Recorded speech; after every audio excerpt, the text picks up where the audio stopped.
Sports fans are gearing up at Interstate Sports, your home for officially licensed fan gear. We have jerseys, custom frames, team signs, draft tumblers, and more. For every sports fan's needs, visit interstatesportsgifts.com. Welcome to Coach Hayes Football Live. He can talk about anything from high school to the pros. This guy knows the game, so you better not be half-stepping. I can guarantee you most of the audience is going to agree with me before they agree with you. Strap in, because Coach Hayes is about to crack your cranium and fertilize your brain. Go ahead and right here, right now. Subscribe now and check out CoachHayesFootball.com. What's up, everybody? Welcome to Coach Hayes Football. This is Prime Time Talk, Coach Me Coach Podcast.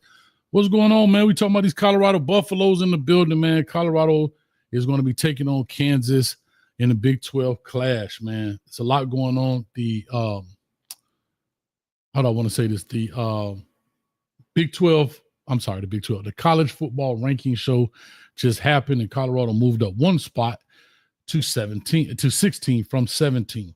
If you had a chance to watch Hayes Street, which we just got off of, I clearly stated that they should be ranked higher if they are projected to be into the college football title games so far as the conference games. Then go ahead and rank them boys higher. And if you checked it out earlier, I had Colorado should be ranked number 8. They're 8-2. They should be ranked number 8 because they should be part of it. So anyway, we could definitely talk about that as well. But anyway, I got to get my shirt back on. Yes. Omega Red in the building. Salute Coach Hayes, MVP in the building. Where's the coach shirt? I got to get it, man. I got some things boxed up. Coach doing some moving, so I got some stuff boxed up, man, but we're going to make it happen. I appreciate you, Omega Red, as always. Member in the building. But anyway, like I say, Colorado has done an excellent job. They are 8-2 right now, going into week 13 here of this deal. And their destiny is in their hands, right? And so here's what I will say. We did a show yesterday, I believe it was on Hayes Street. We talked about Colorado a little bit with Kansas. And I said Kansas was wrecking people's season. And we know Kansas, looking at their record, and Coach Prime said this in his press conference, their maybe if I'm quoting this wrong, but their record is not indicative of who they are, if I said that correctly. They've lost some games. They're 4-5 right now. I think they're 4-5 right now. Okay, maybe 4-6. But regardless, I said yesterday that Kansas didn't have anything to lose. And that actually is not true. Kansas does have something to lose. Bowl eligibility, right? Bowl eligibility. So they're coming into this game, not just a wounded dog and they going out to fight. They're doing this because if you look at Kansas' schedule, all right, and I'm not saying that I don't think they'll beat them, but Kansas currently, make sure I'm looking at this correctly, Kansas right now is 4-6. If Kansas happens to beat Colorado, which I doubt, but if they happen to beat Colorado, they'll be 5-6. And I think they could beat Baylor. They'll be 6-6. So they will have opportunity to go bowling. That would be huge right there. So they do actually have something to lose by losing this game. So that actually intensifies their fight a little bit more. Not the fact that they want to maybe wreck Colorado's season, because that happens. You have teams that are trying to wreck the other person's season. If I can't go, you can't go. But they have to try to win this game in order to be bowl eligible to win 6 games. And they need this Colorado win as well as the Baylor win to be bowl eligible. And that's big right there. So now they do have something to fight for. Because yesterday I said, well, you know, Kansas really doesn't have anything to lose, right? Colorado really has more to lose than Kansas, but that's not necessarily true. Colorado has more to lose than Kansas, but Kansas does have something to lose. Now, I do think Colorado has more firepower.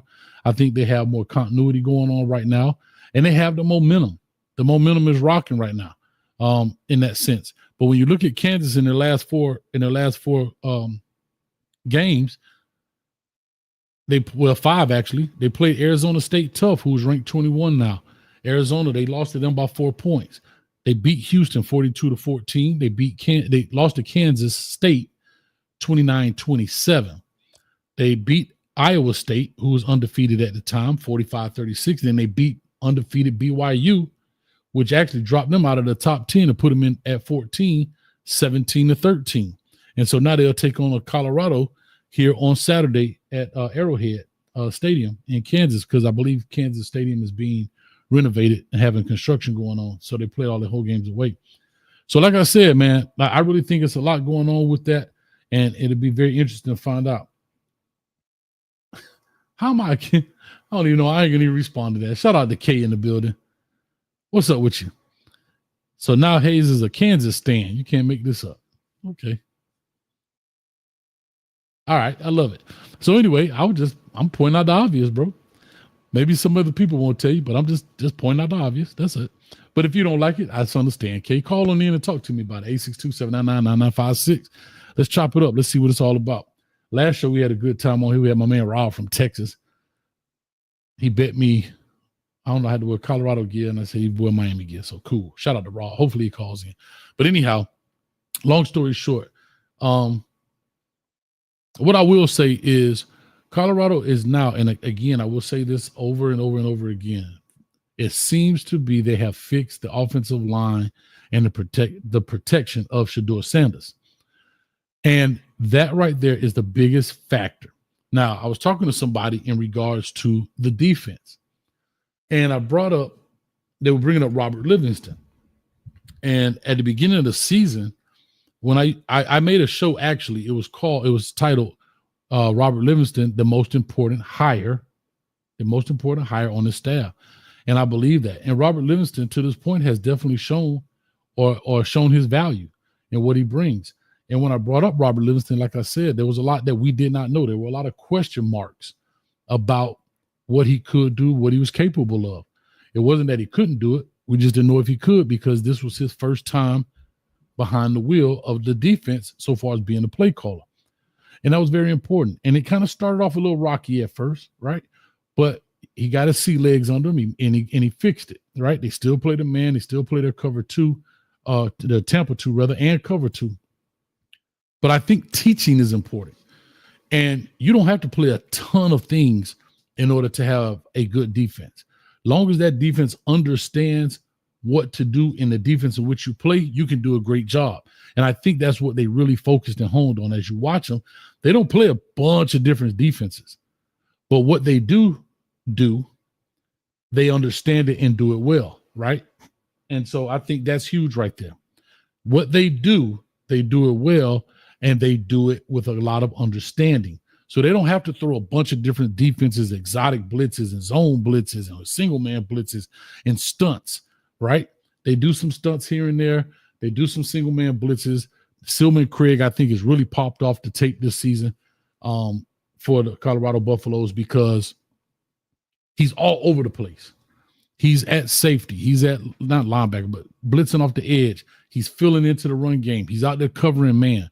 So he is really the guy on that defense that is like Mr. Do-It-All, right? He's that universal tool. He's a screwdriver, a knife, a little, hammer, a saw blade, and everything. Swiss Army knife is really what the word I was looking for. Come on, Hayes, tighten up. But so with that being said, I really believe that Colorado has found their stride. You understand? And I think they can do a great job. Now, they do have BYU predicted to win the Big 12 championship and put them into the playoff bracket. But here's what's interesting. The playoff bracket now has Boise as the 4th seed and BYU down in the mix. And as the rule was explained to me, I got to give Rawhide his credit. Shout out to Raw. He explained, he said, coach, it's not the top 4 and BYU, it's the top 4 of the 5, meaning the Big 10, the Big 12, SEC, ACC, and whoever's the highest ranked out of the G5 level. Well, right now, BYU is ranked lower than Boise. BYU is at 14, as they have them predicted at 14, and Boise is at 12, if I'm not mistaken. Well, let's flip that around. Colorado beats BYU. Well, it'll be, as of right now, looking at the numbers as of today, BYU is 14, Colorado is 16. So even if Colorado beats BYU, I don't know if they'll jump over 12, right? Because BYU is not ranked high enough, in my opinion, to make them jump over 12 unless somebody else loses. But if we took the numbers as they are today, so that means Colorado may not get that bye week, and they may have to play that first round of the playoffs. And as they have it, I believe it'll be Ohio State. So Boise will have the bye, and then Ohio State plays that first week, and then you have BYU or Colorado playing Boise. I'm sorry, I gotta turn this off. Hold on one second. All participants are muted. Sorry about that. And BYU will have to play. BYU or Colorado will have to play Ohio State first round, and this is based on the bracket that we just saw. And then they will end up playing Boise in the second round. So that'll be very interesting to find out. Real quick, I got a call on the line. Give me 1 second, and let me give a couple of shout outs here to people in the chat. Omega Red said, "Don't sleep on the Jayhawks." Ham says Kansas has some good DBs to lock down Colorado receivers. Yeah, that was a big projection for them in the beginning. Corey says, "I just want to see you to handle this business. If they play ball, Kansas don't have nothing for this team. Colorado offense can be prolific, and they still haven't had a complete game." Okay. Ms. Sanchez, what's going on? I just talked about Ohio State, huh? Shout out to Ms. Sanchez in the building, Devin Sanchez, mom, Ohio State. So they start throwing stuff at you. Just duck and run. Just duck and run. But Ohio State is, like I said, Ohio State doesn't look to be in that, or doesn't make it into the bye week, but they'll be in there.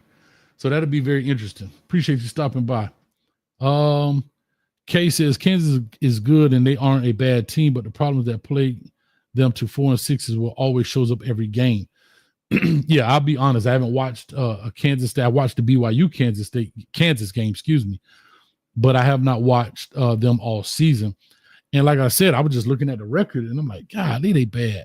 You know, they had Devin Neal, and he still got 1,000-yard rushing already. But I'm looking at, I'm like, man, but as I looked at their schedule, I'm looking at the scores, I'm like, they're not losing by much. Outside of TCU with 11 points, it's 3 points, 4 points, 5 points. I mean, it's less than a touchdown. So that's big right there. Jesse says Bentley needs to work on the rip and wrong arm technique when attacking the guards. Focus on not getting beat on the wheel route out of the backfield by the running back. Yeah, good call right there. And if you haven't seen the Good, Bad, and Ugly, please make sure you go do so. You go check out the Good, Bad. I had my caller. He left. Call back in, caller. But, yeah, that's right. If you go check the Good, Bad, and Ugly out, you can see it up there. It's out already. Definitely you can check that out, man. All right. And CU wide receivers will be too much for Kansas secondary.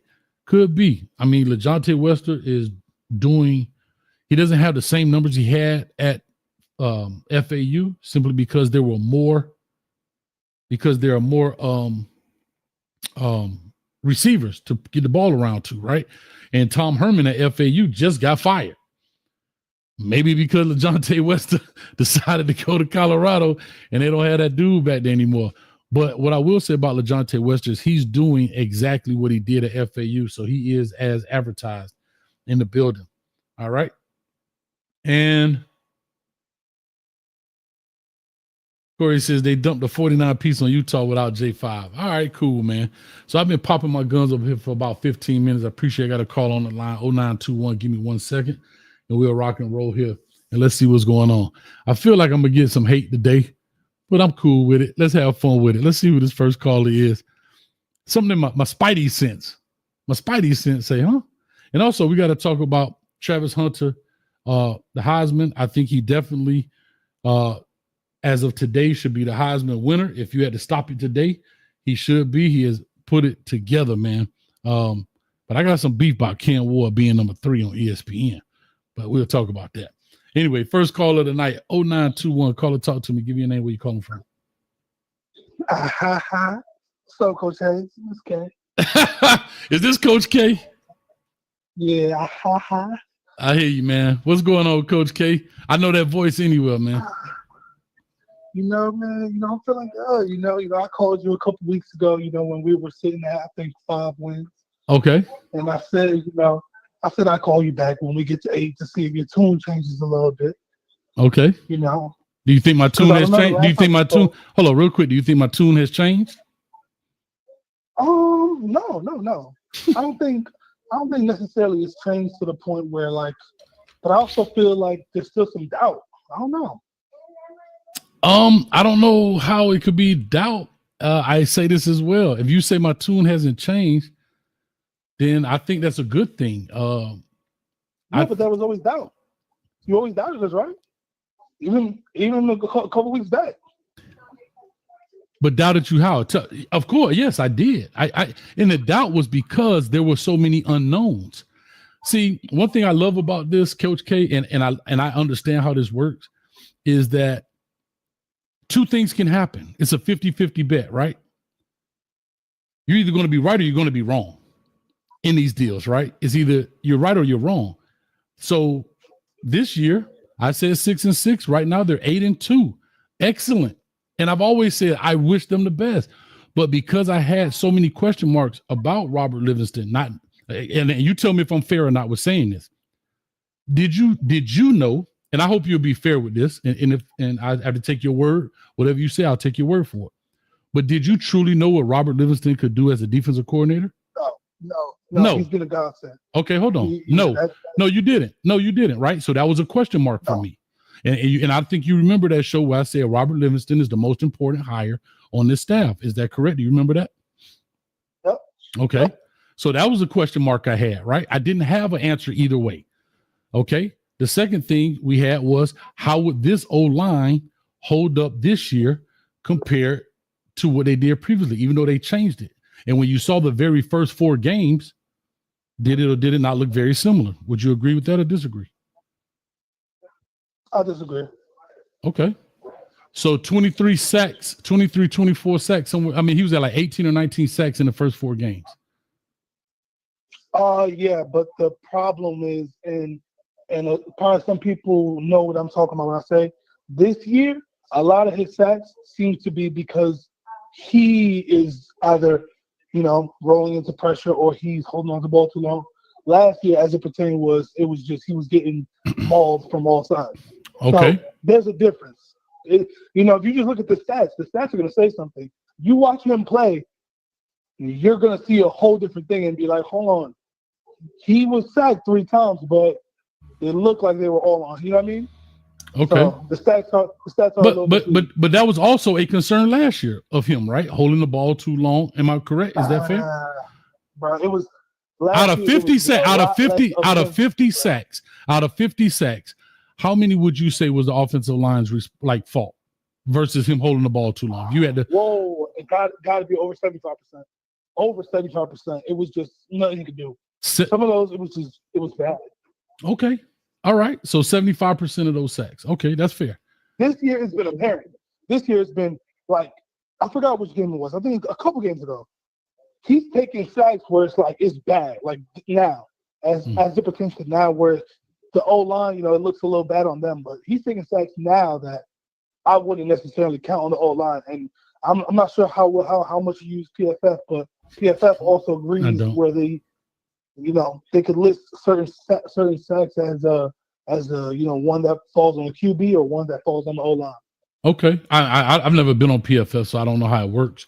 But what I will say, and shout out to Jesse in here, I will say that schematically it's a little different. I think that if you looked at last year, there were some times he outdropped the coverage, and then also what you saw at the beginning. I'm gonna tell you what the biggest change was. And I say this with no malice to the young man, but Hank Zielinski's being taken out and putting Cash Cleveland in was the true change in the offensive line. Because if you remember, I don't know if you watched The Good, Bad, and Ugly, remember how much push I was saying they were getting from guard, center guard, the interior? They were getting so much push into his lap. He just was backing out of it versus this year. You look at it. I mean, since they made that change, Cash Cleveland, and I guess they made some other changes around through the guards. they are now giving up just a typical 3.5, 4 yards versus before they were pass blocking 7, 8 yards deep. Yes. Right. So I think Cash Cleveland, once they made that change, that's what helped the offensive line out tremendously. Tremendously. Okay. Yeah, well, a couple things changed, but at the same time, I just also want to say, because I don't want to keep referencing last year, but it's like at the end of the day, in hindsight, once we're over this season, in hindsight, people will say, well, you lost the first year, you lost 8 games, but you lost 6 of them from 1-score games. Okay. And then you look at year 2, and then now you're winning those games. So it's like, in hindsight, people should have seen this coming. And, I hear people, obviously coming at the conference, I hope you're not doing that. I hope you're not one of those people. Watch the shows. Listen, if you watch the shows, the only thing I've ever said about the conference was that it is completely flipped. I don't say that as weak. I just say that the teams that we thought, and I believe everybody thought was going to be good, is not, and the teams we thought were going to be bad are good. Like you tell me this, Coach K, would you have bet me $1,000 that I would have said Oklahoma State would be the last team in the conference? Never in a million years. Would you bet me? Hold on. Would you bet me $1,000 that Utah would be the second worst team in this conference? No. Would you have bet me $1,000 that Arizona would have been the third worst team in this conference? Depends when you've asked me, but no, probably. That's all I'm saying. Would you have bet me $1,000 that BYU would be the leader of this conference? No, but then I would ask you. So what I'm just saying is the only thing. No, I'll just bring in a point to say that I'm not saying that, they're winning because the Pac-12, because the Big 12 sucks. That's not, I was just saying that I was making an observation that this conference has truly flipped itself. The bad teams are good. The good teams are bad. Like the typical of this conference. That's the only thing I have reference when it comes to the Big 12. Yeah, but that's like if you ask me, would you bet me $1,000 that Colorado, because you had them in the middle of the pack. I did. Preseason, you had the middle of the pack. Correct. And then in hindsight, when you look at, all the players we have and, because again, the only reason why I feel like people, I guess, hate on you or you get hate is because you were not so kind to the people who said that this team could win 9-10 games. What did I say to the people? Weren't. What did I say? The truth. But what did I say? No. All right, I'm gonna tell you right now. Your pushback every single time was met with you're fanning out, you're delusional. Where do you see these wins?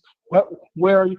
What you're asking, you're asking about all the question marks we had, and you're not really, I feel like, giving us a fair shaking, that we can improve. Because, like I said, I feel like I can respect the fact that you went through, your process to determine which games we win, which games we'll lose. Mm-hmm. But when people did the same thing and then they came to a different conclusion than yours, it wasn't met with the same respect. Well, that's not true. I'll say this to you, Coach K. I don't have a problem with somebody saying they were going to win 8, 9. Now, I did say if you said 12 games, I thought that's delusional. That's delusional. You literally see right now there are 2 teams undefeated, and that's Oregon and Indiana. And I don't think Indiana it will be undefeated after Saturday. However, that's my opinion. Indiana Hoosier fans can call me a hater. Would you agree with that or disagree with that? No, I agree with you. Okay. Where I say I don't mind people saying we win 8. It's videos of people saying 8 wins, 9 wins. I'm okay with it. But when people start saying 12 wins, I said that. Now, where I did push back on the delusion was when people start saying 15 draft picks and those type of things on top of it. That's exactly where when I said delusion comes in, where things are just astronomical. Like things are like what? Like where you get this from? Like that. Now that I agree with calling, I would say, and I really don't even like to use the word delusional. So I really didn't call them delusional. I may have said, hey, you in a cult, I get that, but whatever. Yeah, But anyway, go ahead. Well, because I was gonna segue right into that because I remember the whole cult members. I remember, and because I didn't want to say it, but like I said, that's why I said it the way I said, where it wasn't met with respect. Because when it came to you thinking you being optimistic about this team in the offseason, God forbid you were optimistic about the team in the offseason. I was optimistic. Then you have a lot of football purists, who would come through and just try to, just kind of, just walk all over your takes and But Kay, hear me out. I was optimistic. I made a record prediction. That's all I did was make a record prediction. But because it didn't have an 8, 9, or 10 in front of it, it was a problem. And here's what I tell people: I have no problem with saying my record prediction was wrong. It's a prediction. I didn't say, like, you don't hear me on here saying they won 7 games, they got lucky. You didn't hear me say this, right? Because a lot of people said this. They would have lost the game at Baylor. No, they won the game. Like, see, I never come back and say why they won a game. Like, for example, man, they should be 7 and such and such. They got lucky at Baylor. I didn't say that. They won the game because I know what it takes to win a game. It takes skill and it takes a lot of damn luck. And guess what? Luckily, and being honest, but I never brought this up, but I'm bringing it up now to show you what I have not done. All I can say is, luckily, that dude ran the wrong damn play for Baylor and didn't come off the edge. Instead, he went inside. That ball never gets off. But I didn't say that because football is skill, and it does take a little bit of luck and miscommunication on other people's side to get plays off. So I'm never going to discount. Yeah. I'm never going to discount Colorado for winning the game on a Hail Mary. You understand what I'm saying? Because they made the call, they jacked it up, y'all took advantage of it. Great play by Wester to get back up underneath that ball. Okay, well, I guess another question is, so what do you call them? I can't hear you, brother. You're kind of muffled. Like it's kind of muffled. Can you hear me now? That's perfect. Go ahead. Mm-hmm. In hindsight, when Colorado does, because they will win 10 games. Okay. And when they are playing in the Big 12 championship, in hindsight, then what do you have to say to all those people that you call cult members because they saw the vision? No. But you're missing. I think what you're missing between saying somebody's going to win and a cult member. I say the same thing about the Kane. We have Kane crazies, right? Everybody got a name. Cult. So saying 10 games, that's great. But cultism, I guess, if that's a word, is the outlandish stuff. It's outlandish. Like you, and K, you smart enough, bro. You know the difference between saying 10 wins and saying 10 wins with this outlandish stuff. But 10 wins was outlandish. If you said 10 wins in the offseason, if you said that was crazy. You were insane. I think it was a tough stretch. Yes, I agree with that, but I did not call people cult members for saying 10 win. Now, I did call people cult members for saying 12-0 because I know how hard it is in this game to go undefeated. It is not an easy task, and it clearly shows out of 134 teams, well, besides Army, but, out of the 134 teams, there's one undefeated team, is Oregon. It's not an easy task. It is very hard to do. So when people say that, like no, it's 12-0. Hell, I even told my Miami Hurricanes 11-1. Even when we were winning, I said, 11-1 because I felt like, man, we're gonna drop one. And guess what we did? We dropped one to Georgia Tech. Like after we beat the 3 teams, I thought that was gonna be maybe a problem. Florida State, Louisville. I didn't change. Well, yeah, you got Cristobal. He's always going to Georgia Tech. See, now right there, you're being a hater. But I get what you're saying. See, that's the difference between you and I. I said that jokingly, but now you throw my coach under the bus. I'm supposed to be like, see, you're a hater. No, you're right. That's what he does. He'll drop a game, unfortunately. Can I? All right. Well, look. See, because hold on, real quick. 1375 on the line. I'm coming to you. Give me 1 second. 1375. Go ahead, Kay. Let me finish this, and then because let's live in the present. Because let's get up and past for the future. And I want to say this because I've told this everywhere, on Twitter and other places. But Okay. I want to tell you this. Mhm. I want to tell you this. Sure. Colorado is going to beat whoever they play in the Big 12 championship, whether it's Arizona State or BYU. I can agree with that. Right? I can agree with that. In the playoffs, they're going to get matched up with Oregon. Oregon is going to lose to Ohio State in the Big 10 championship game. Okay. We will play Oregon in the playoffs, and we will win. Okay. Now, can I ask you a question? Because I you remember one time I think it was a Twitter space we were on, something we were on, and you remember saying this? Do you remember saying this, Coach K? If Colorado don't do good, I'm gonna change my name and get off of everything. Do you remember saying that? You said if Colorado what? Doesn't win, that you say, "Oh, I'm gonna change my name on here and get rid of all the social media." You remember saying that? Of course. Okay, hold on. Stop right there. So it's funny how you want to hold me because it's going in your favor. You want to now hold me accountable, and I'm standing on business. But if Colorado didn't meet your expectations, you were willing to change your name and get rid of all of your social media because everything that you said about what they were going to do. And if they didn't meet your expectations, you know what you could do? Because I don't know what you look like, you know what I mean? But you could just go there and change your name, get off of there, and Coach K no longer exists.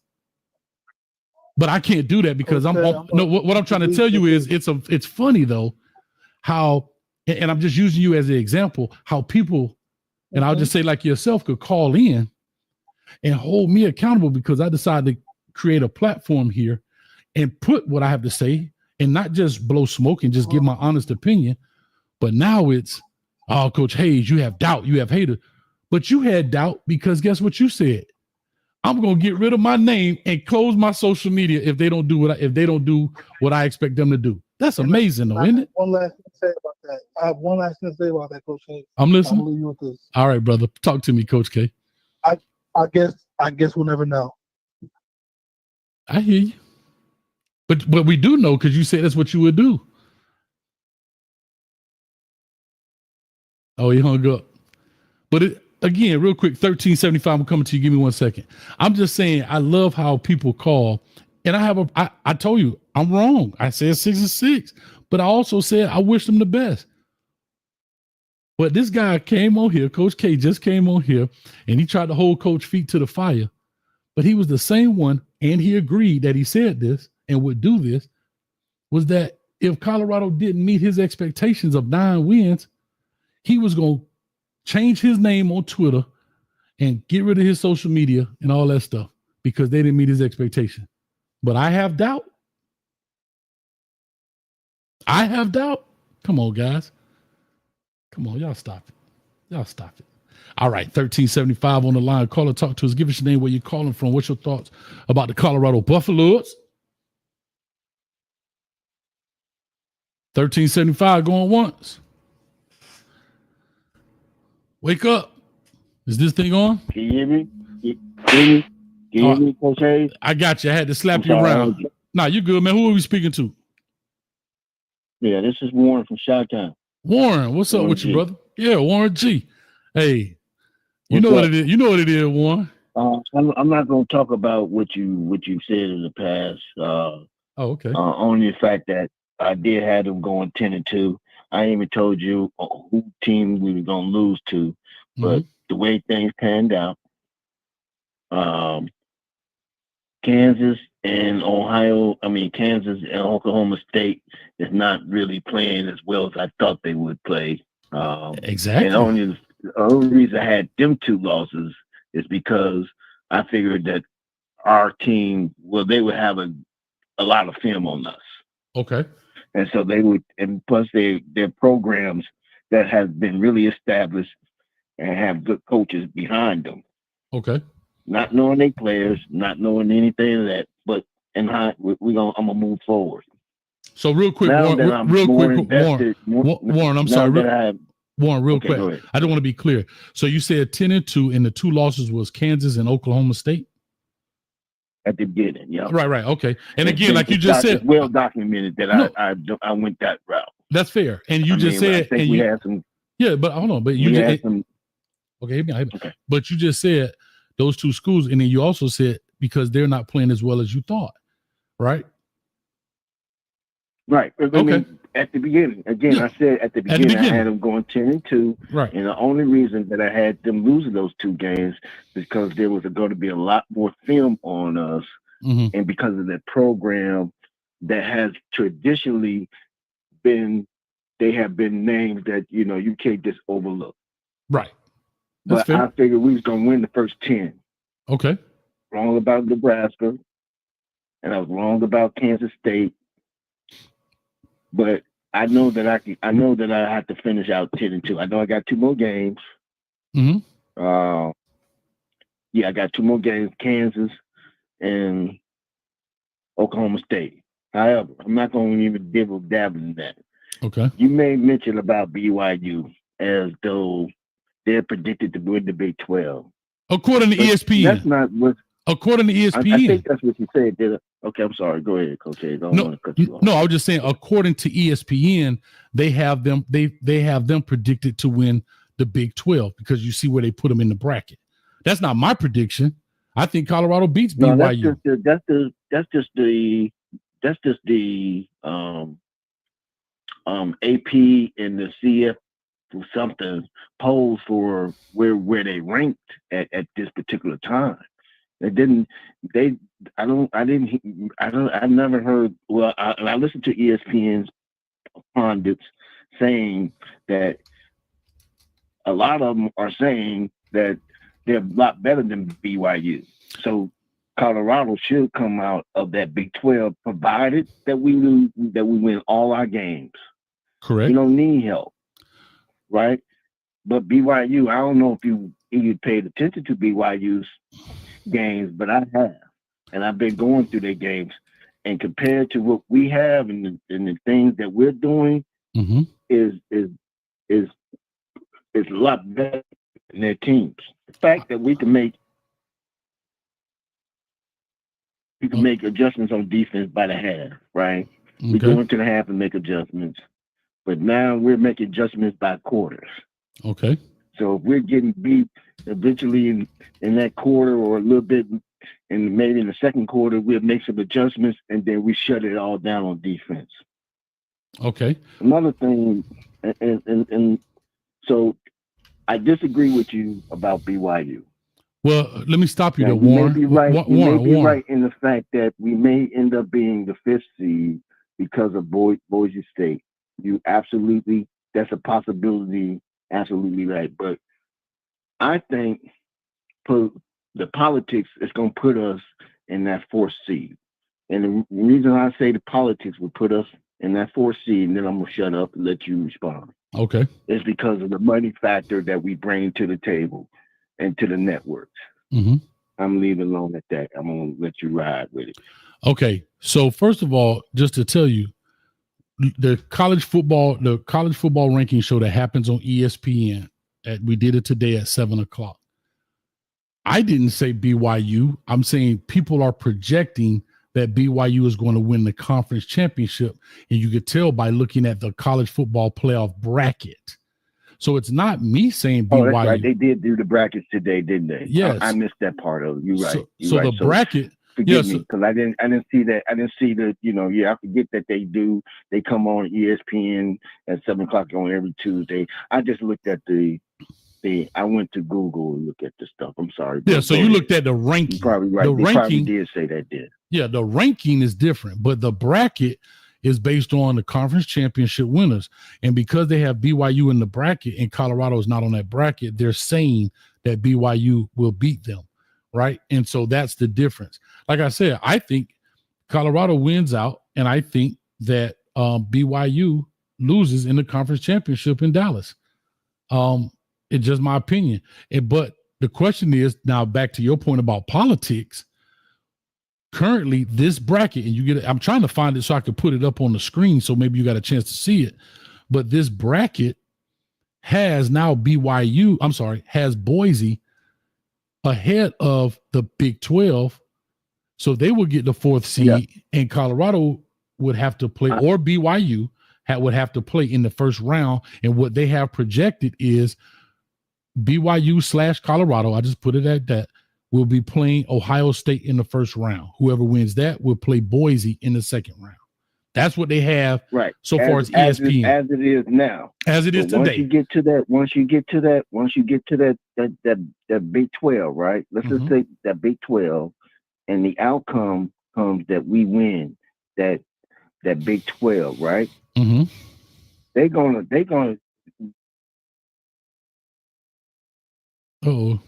Did his phone go out? Warren. teams again. I'm sorry. Yeah, your phone went out. Go ahead. Your phone went out for a second. Okay. Yeah. Can you hear me? I'm sorry. I'm not sure where I left off. I said when and if we win that Big 12, right? Can you hear me? I can hear you. Okay. And if we win that Big 12, what's going to happen is they're going to go through a ranking again. Now, you may not like what I'm saying, and I know we're used to the traditional way of things going. SEC has been running things for a long time, and they still running things. However, Colorado CU has also got their foot in the door at getting a seat at that table too. So if indeed they win that Big 12 championship, they're gonna rank that. They're gonna change the rankings to make sure that CU gets a seat at that table, and I guarantee you they end up being the 4th seed instead of Boise State because of the strength of the schedule. They're gonna make it. They're gonna make it politics, just like they did Florida State University. We thought Florida State University should have been in last year. I know they only have 4-team playoff or something like that, but my point is this: politics is gonna play a vital. It's gonna play a role in this, and I guarantee you, if we win Big 12, we're gonna be the 4th seed. Listen, now that I don't doubt. It's still 2 weeks left, and so I don't doubt. I thought it's disrespectful that you have a Power 4 teams, right? And here's the funny thing: nobody wants to respect the group of 5. Okay, fine, right? Nobody wants to respect Ashton Jeanty because of who he played. Fine, but then in the rankings, you got them ranked at number 12 on the rankings, and the very first Big 12 team is ranked 14th. Like, to me, I think all of that's disrespectful. I had my own different thing, but like I said, I do think all of that is disrespectful. I don't know if you can see the screen, Warren, but I put up here the bracket that they just had from ESPN and how they have it laid out, since you say you haven't seen it. I see it. Okay, this is week 13. So as you see right here, they got BYU playing Ohio State here at the top, right? So BYU is playing Ohio State here at the top, but I can substitute that with Colorado playing Ohio State. And then whoever wins that game will play Boise State. And again, this is how they have it as of today. As of today. Right. I get it. Right. So that's what I was saying. That's what I was saying that, now what happens in 2 weeks? Hell, BYU may lose another game, or somebody else may lose another game, because somebody said Arizona State will play. I don't know. But right now, I think Colorado wins against Kansas. I think they definitely beat out Oklahoma State. I don't know what Oklahoma State. Are you surprised as I am how they just imploded? Who? Which one? Oklahoma State. Which team? Oklahoma State. Yeah. And again, because of the program and the coaches that they have.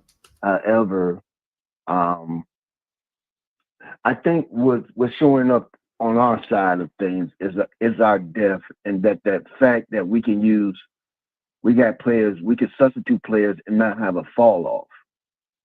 It's what, and then you got to give respect to our receiving core, and of course.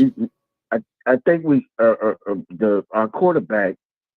I mean, I think I know our quarterback is top in that conference. And so these teams are trying to run against us, and they didn't expect our defense to be the way it is. So they become one-dimensional because they're not able to throw against us, because we got some good corners, some solid corners. And I'm gonna say this, and you spoke on the fact that we was talking about we would have like 10 or 15 draft picks. I don't know. I think that's a little exaggeration there. No, but we feel like based on my study of the players that was coming in, I think Oh, you breaking up, Warren. two You broke up, we're Warren. gonna fall in down in the line, but we got at least six to eight draft picks team provided that we win Okay. the Big 12. That's where I'm at with that, you know. But my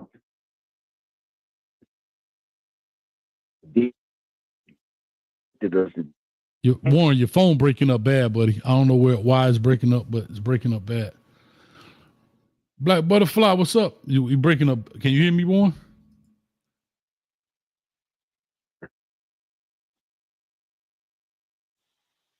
Hello? Hello? Coach K, can you hear me? I got you now. You back now. I'm not sure what happened, but okay. So I guess my point is this, and let me point out this: a lot of people was talking around was crazy because I said maybe we could rotate our offensive line out and keep them fresh. And it seems like that's working. If you've been watching the games, we've been rotating at least that right side of that line frequently. Now, I do agree that replacing Cash with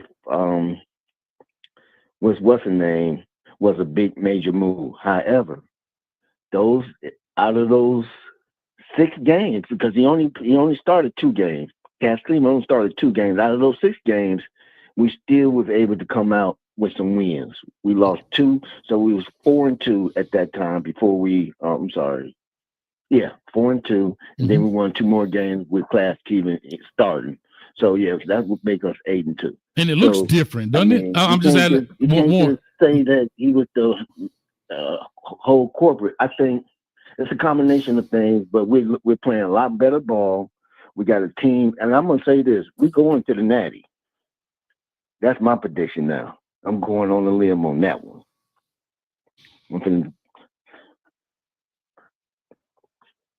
Okay. All right. Well, I appreciate you, man. Okay. All right.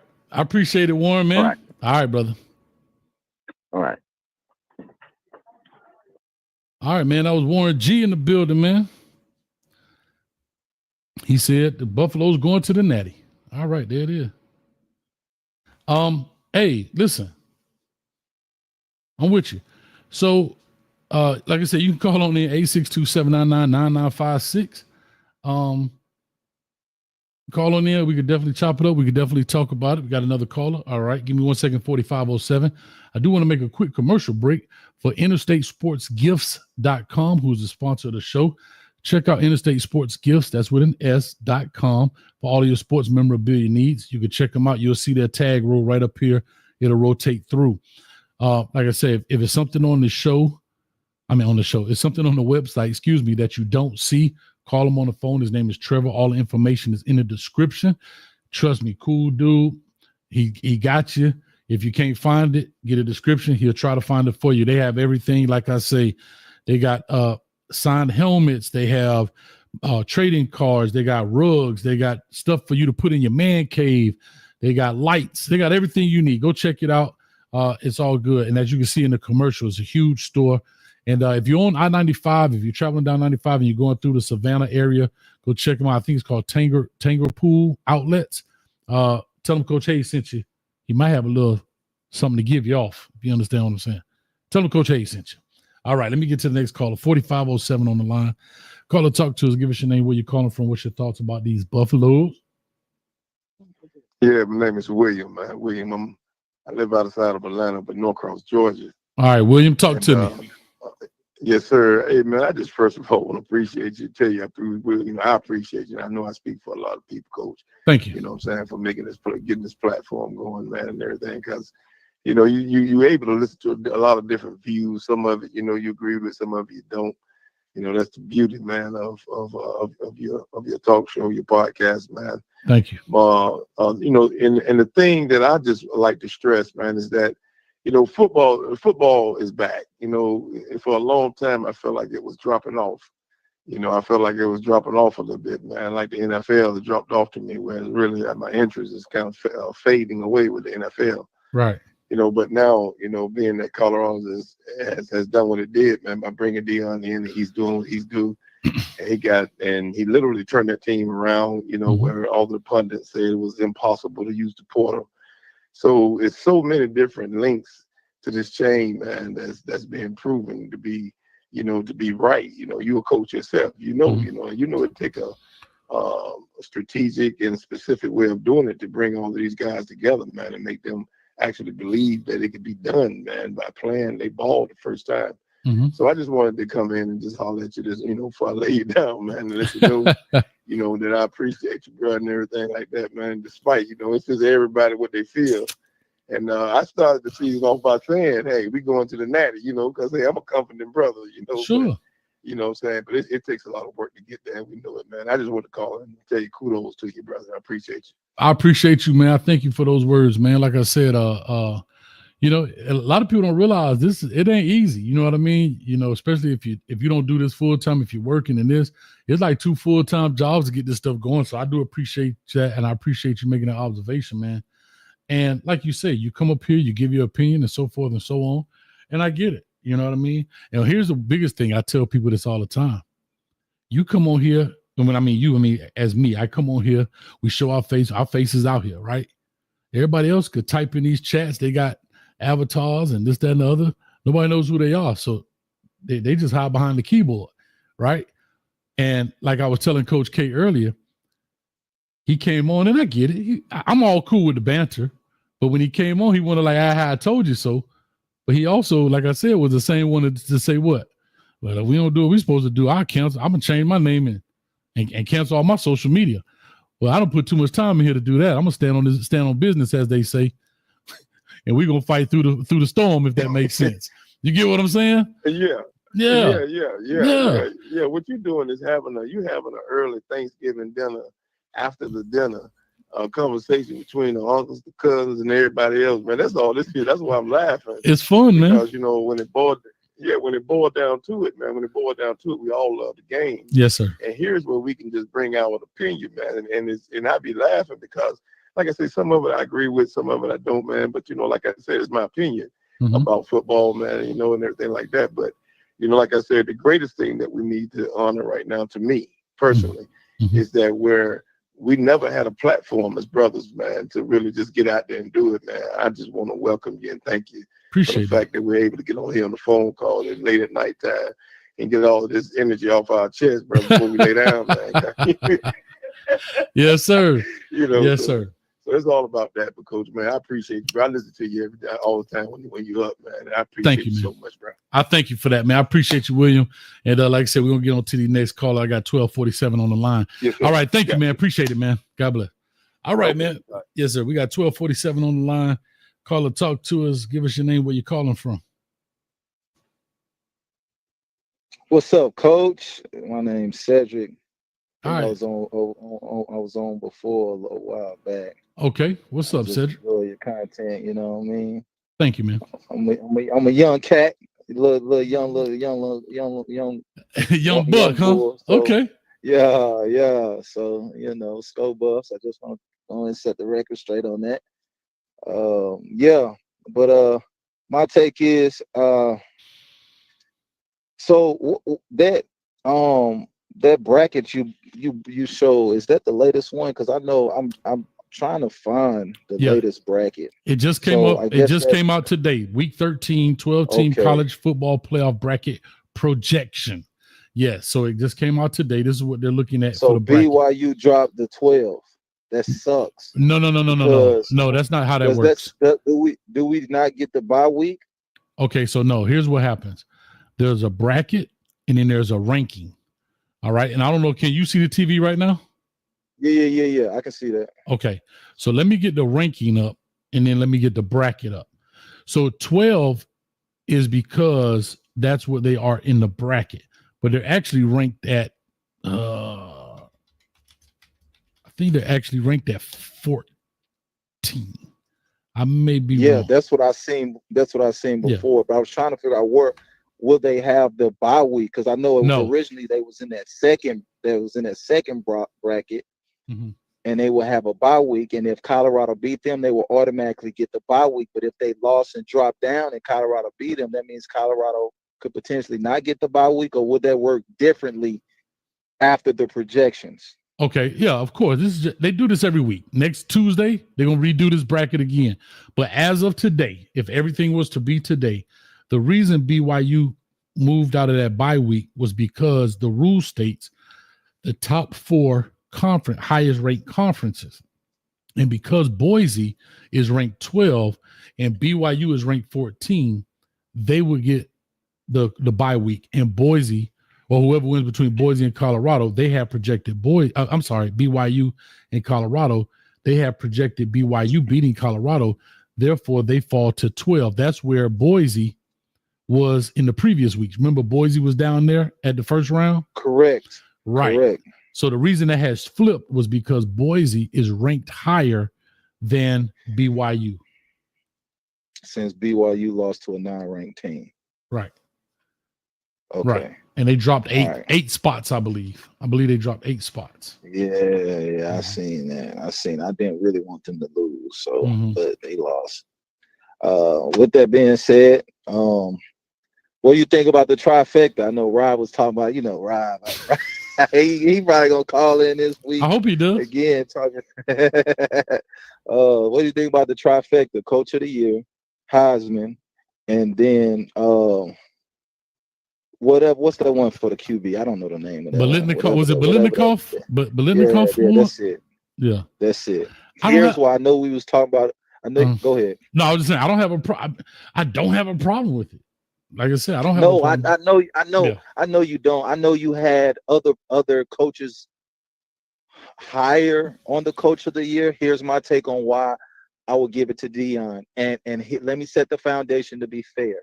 I'm not going to include anything prior to this year. We're just going to stick with this year to have a fair assessment of what happened. We ain't going to bring in nothing else because I'm not aware, or I don't think that is considered in Coach of the Year. I don't know. They may or may not, depend on who you are, consider that. But just for the sake of this conversation, I'm going to just say let's just stick to 2024, okay? Okay. This year, on average, what would you say, how long does it take to develop a team? Or offensive line or defensive line? How long would the team have to be together to have an impact? It used to be, prior to this transfer pool and all that, because you're bringing in older guys, it used to be around that 3, 4, 5 year mark, because the coaches used to have 5 years, right? And by year 3 is when you really start to see the change. But that has all been accelerated due to transfer portal. But I would say now, probably on average, maybe 3 years. Let's just say that. Okay. All right. Would you agree that Colorado has improved both offensive line and defensive line? Of course.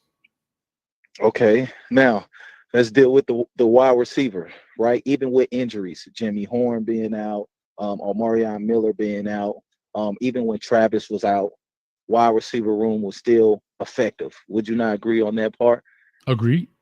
I don't know if you was following all the games, but I think they were still impactful, which means that they have plenty options when it comes to who they can throw to, who Shedeur can throw to. Okay. Run game is still iffy. Have no debates about that. I think that's the more I look at it, I'm thinking it's becoming a Pat issue, and I think Pat is struggling in that area. Because it's just, we're not seeing a lot of creativity, right? No jet sweep motions, nothing like that. Everything is pretty much up the middle, and it's just really no creativity with it. So with that being said, here's why I would give it to Prime. Okay. Just based off this year and his ability to pursue the talent that's needed to be effective immediately. Right, results immediately. Right, he started talking about we had hope the previous year, or believe, or whatever it was, and this year we expecting to go out and produce. We expecting to win games. So I think this year he did what he needed to do in the portal. Mm-hmm. And he took the time to train. Training camp was effective, building a camaraderie, getting all the players on board, right? Doing everything he needed to do, getting scouts to come out, right? Getting the how would you say it? The limelight, getting players seen, just being impactful all the way around. And I'm not just considering the game itself, I'm talking about academically, your life outside of football, your life in the classroom, what happens when football is, when you don't go to the NFL, right? I'm challenging you to just be a better man, a better individual. So those are things that I look at outside of their record and the impact that they have this year that I would consider a whole, the scope of what Coach of the Year is, the impact on and off the field, and his turnover, and being able to produce right now. Okay. Here's what I'll ask you. It's really the same thing I asked, I believe it was Rob. All of that is great. And I'm being honest, if Coach Prime wins it, I don't have not a problem with it. But I do want to ask you this one question. Why not the Indiana coach over Prime? I'm asking you. Now you tell me, why not the Indiana coach over Coach Prime? Can I be honest? As you want to be. Don't nobody know him. Okay. No, but don't know him. Don't follow him. Don't know his impact. You get what I'm saying? Mm-hmm. And there's no shade to him. Sure. There's no shade to him. But I've never even really followed college football.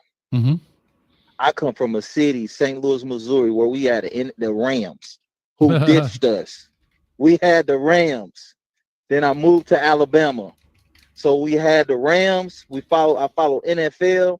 And then when I got to Alabama, somebody said, "Who you follow?" I said, I don't know. I'm just, I ain't really into college ball like that. Mm-hmm. And I'll just sit back and watch it. They say, just go for Alabama, Roll Tide, if anybody asks you. Okay. And so I just sit back and watch. And then, Prime had the Amazon thing for Jackson State. And so I was following Jackson State and then stuff like that. And I got you. So I don't want to cut you up because I got a call on here. I'm coming to you, Angel. But I do want to say this. I get all that. And I'm cool with that. But what I'm saying is, I know you may not know him, but what he has done, because do you know what he has done just this year? No, let me know. Put me on. So apparently he's brought in 80 transfers. This is his first year now. He just got the job this year. Last year they were 3-9, right? The year before that they were 4-8, but they were 4-8, 3-9. He takes over. They are now 10-0. They face Ohio State this week, the number 2. I think they're the number 2 team in the nation. But regardless, he brought in 80 transfers. I don't think anybody knows any of their names. They're in the Big Ten. People say, okay, well, who do they play? All right. They're beating people 31-7, 77-3, 42-13, 52-14, 42-28, 41-24. Beat Nebraska 56-7, beat Washington 31-17, Michigan State 47-10, beat Michigan 20-15, and now they play Ohio State. There was no game that is within 7 points except Michigan, which was 20-15. Other than that, I don't think there's any game on here that was at least 14 points close. Let me see, 21 points, anybody? Yep, at least 14 or more. And I guess I'm saying when I look at Coach of the Year, I'm thinking about what you do as a coach. Now, I understand the totality of what you do off the field, but we all know the award, in essence, I think is about what you do on the field. And there's a lot of people who have done or coaches of the year. They are not the what? They're not the national champions either. So I totally understand Coach Prime getting that award. Well, let me ask you this. With all of that being said, if I just put Coach Prime in Indiana and that coach at Colorado, would you say Indiana should get that award? I mean, the Coach Prime should get that award if he was beating people like this and 10-0 right now?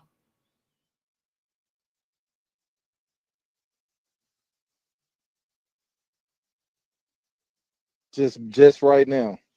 Flip it.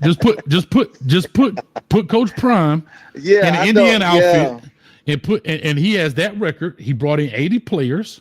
Or let's do this. Let's say Coach Prime's first year, he brought in 80 players. His first year, last year in Colorado, he brought in 80 players, and he had this type of record, again, this type of scores against opponents. I'm not saying Coach Prime shouldn't get it.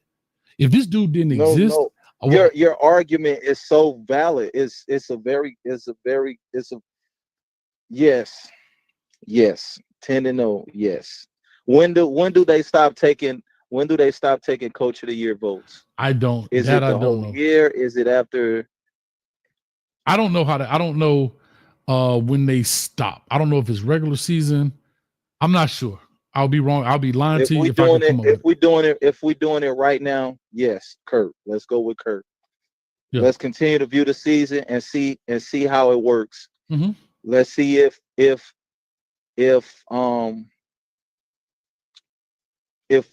it's any possible way. I don't know who's in the bracket longer.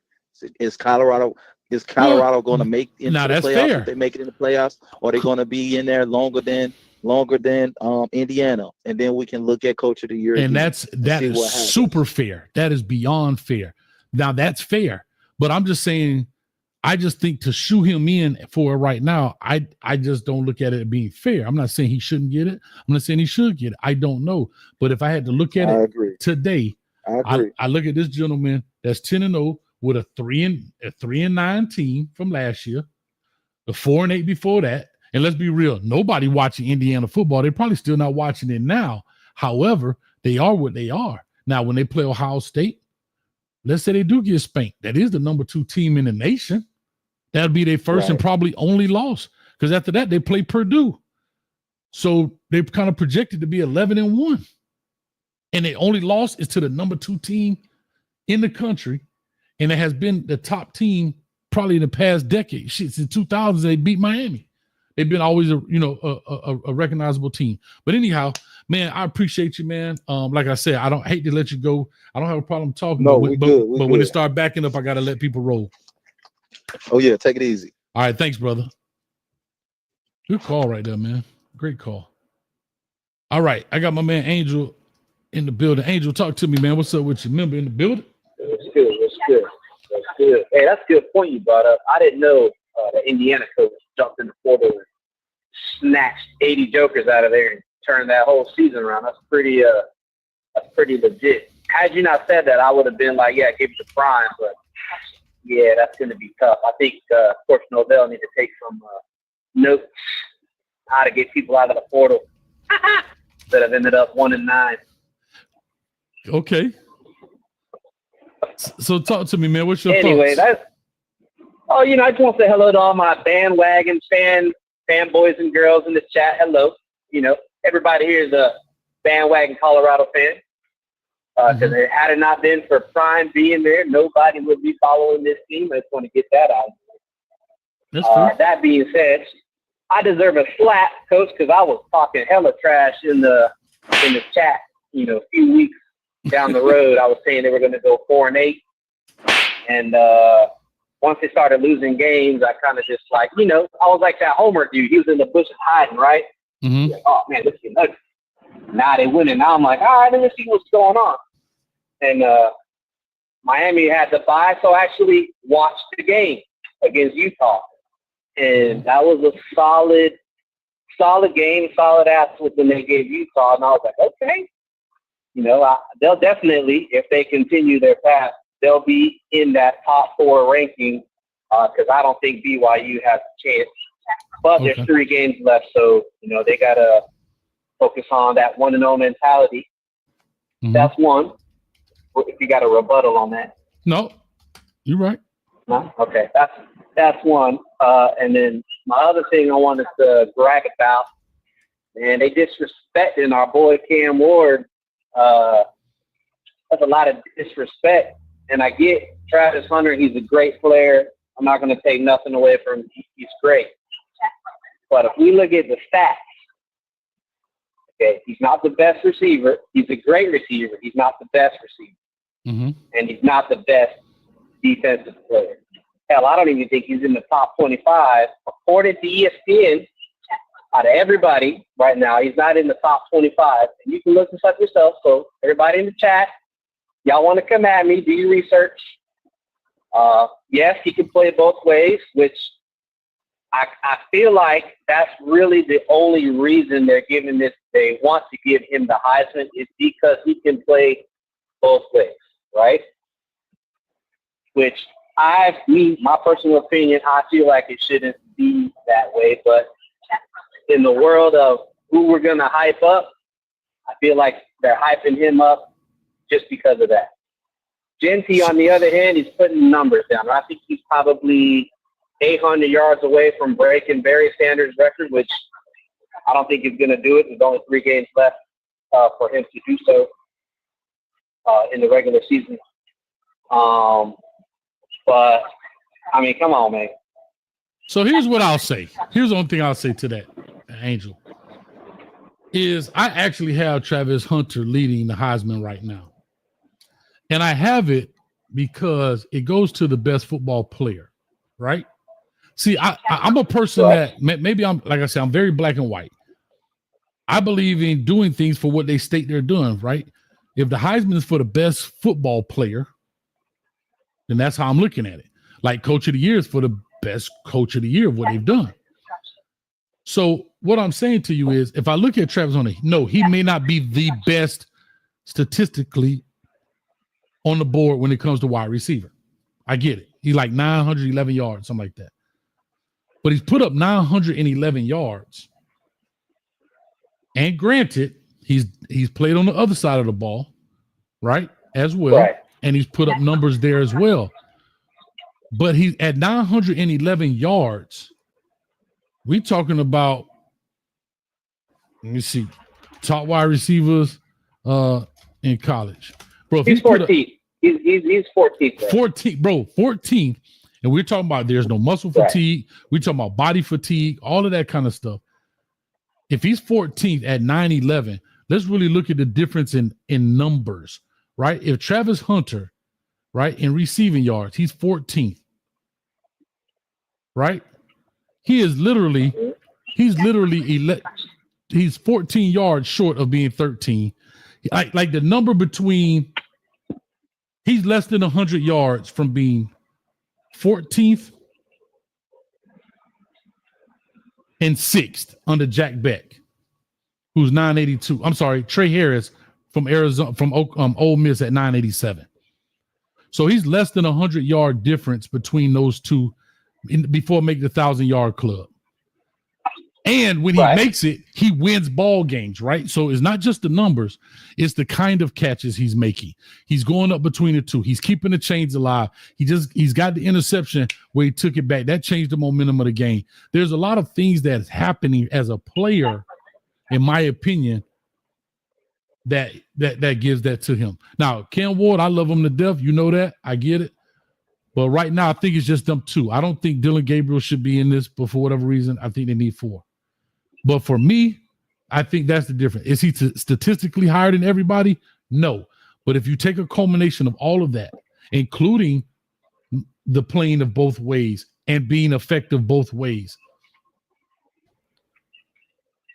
I mean, that's just how I look at it. I'm with you. Like I said, I'm not taking anything. He's a great player, right? He's doing stuff that other athletes are not doing. Correct. I'm just saying, the award itself, I assume, or to my knowledge, I thought the award itself was more based on your stats, what you doing, right?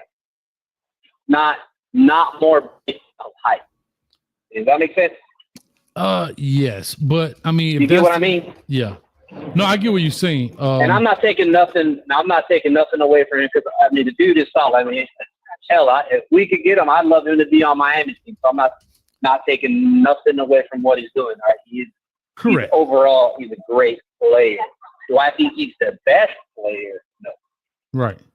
I mean, there's some guys, like I say, there's some guys, if you go look at maybe Lamar Jackson, right? If I look at Lamar Jackson, did he have the best stats? Probably not. I don't know. Let me pull it up right quick. But if he had, no, he threw for 3,660 yards his last year. But damn, he was the most exciting player, bro. He had 59% completion rating. Like, threw for 3,660 yards. Right. Like, you know what I'm saying? But he was the most exciting player. Hey, but anyway, so stats are a part of it. Yeah, stats are a part of it, but it's not everything. You know what I mean? It's not everything.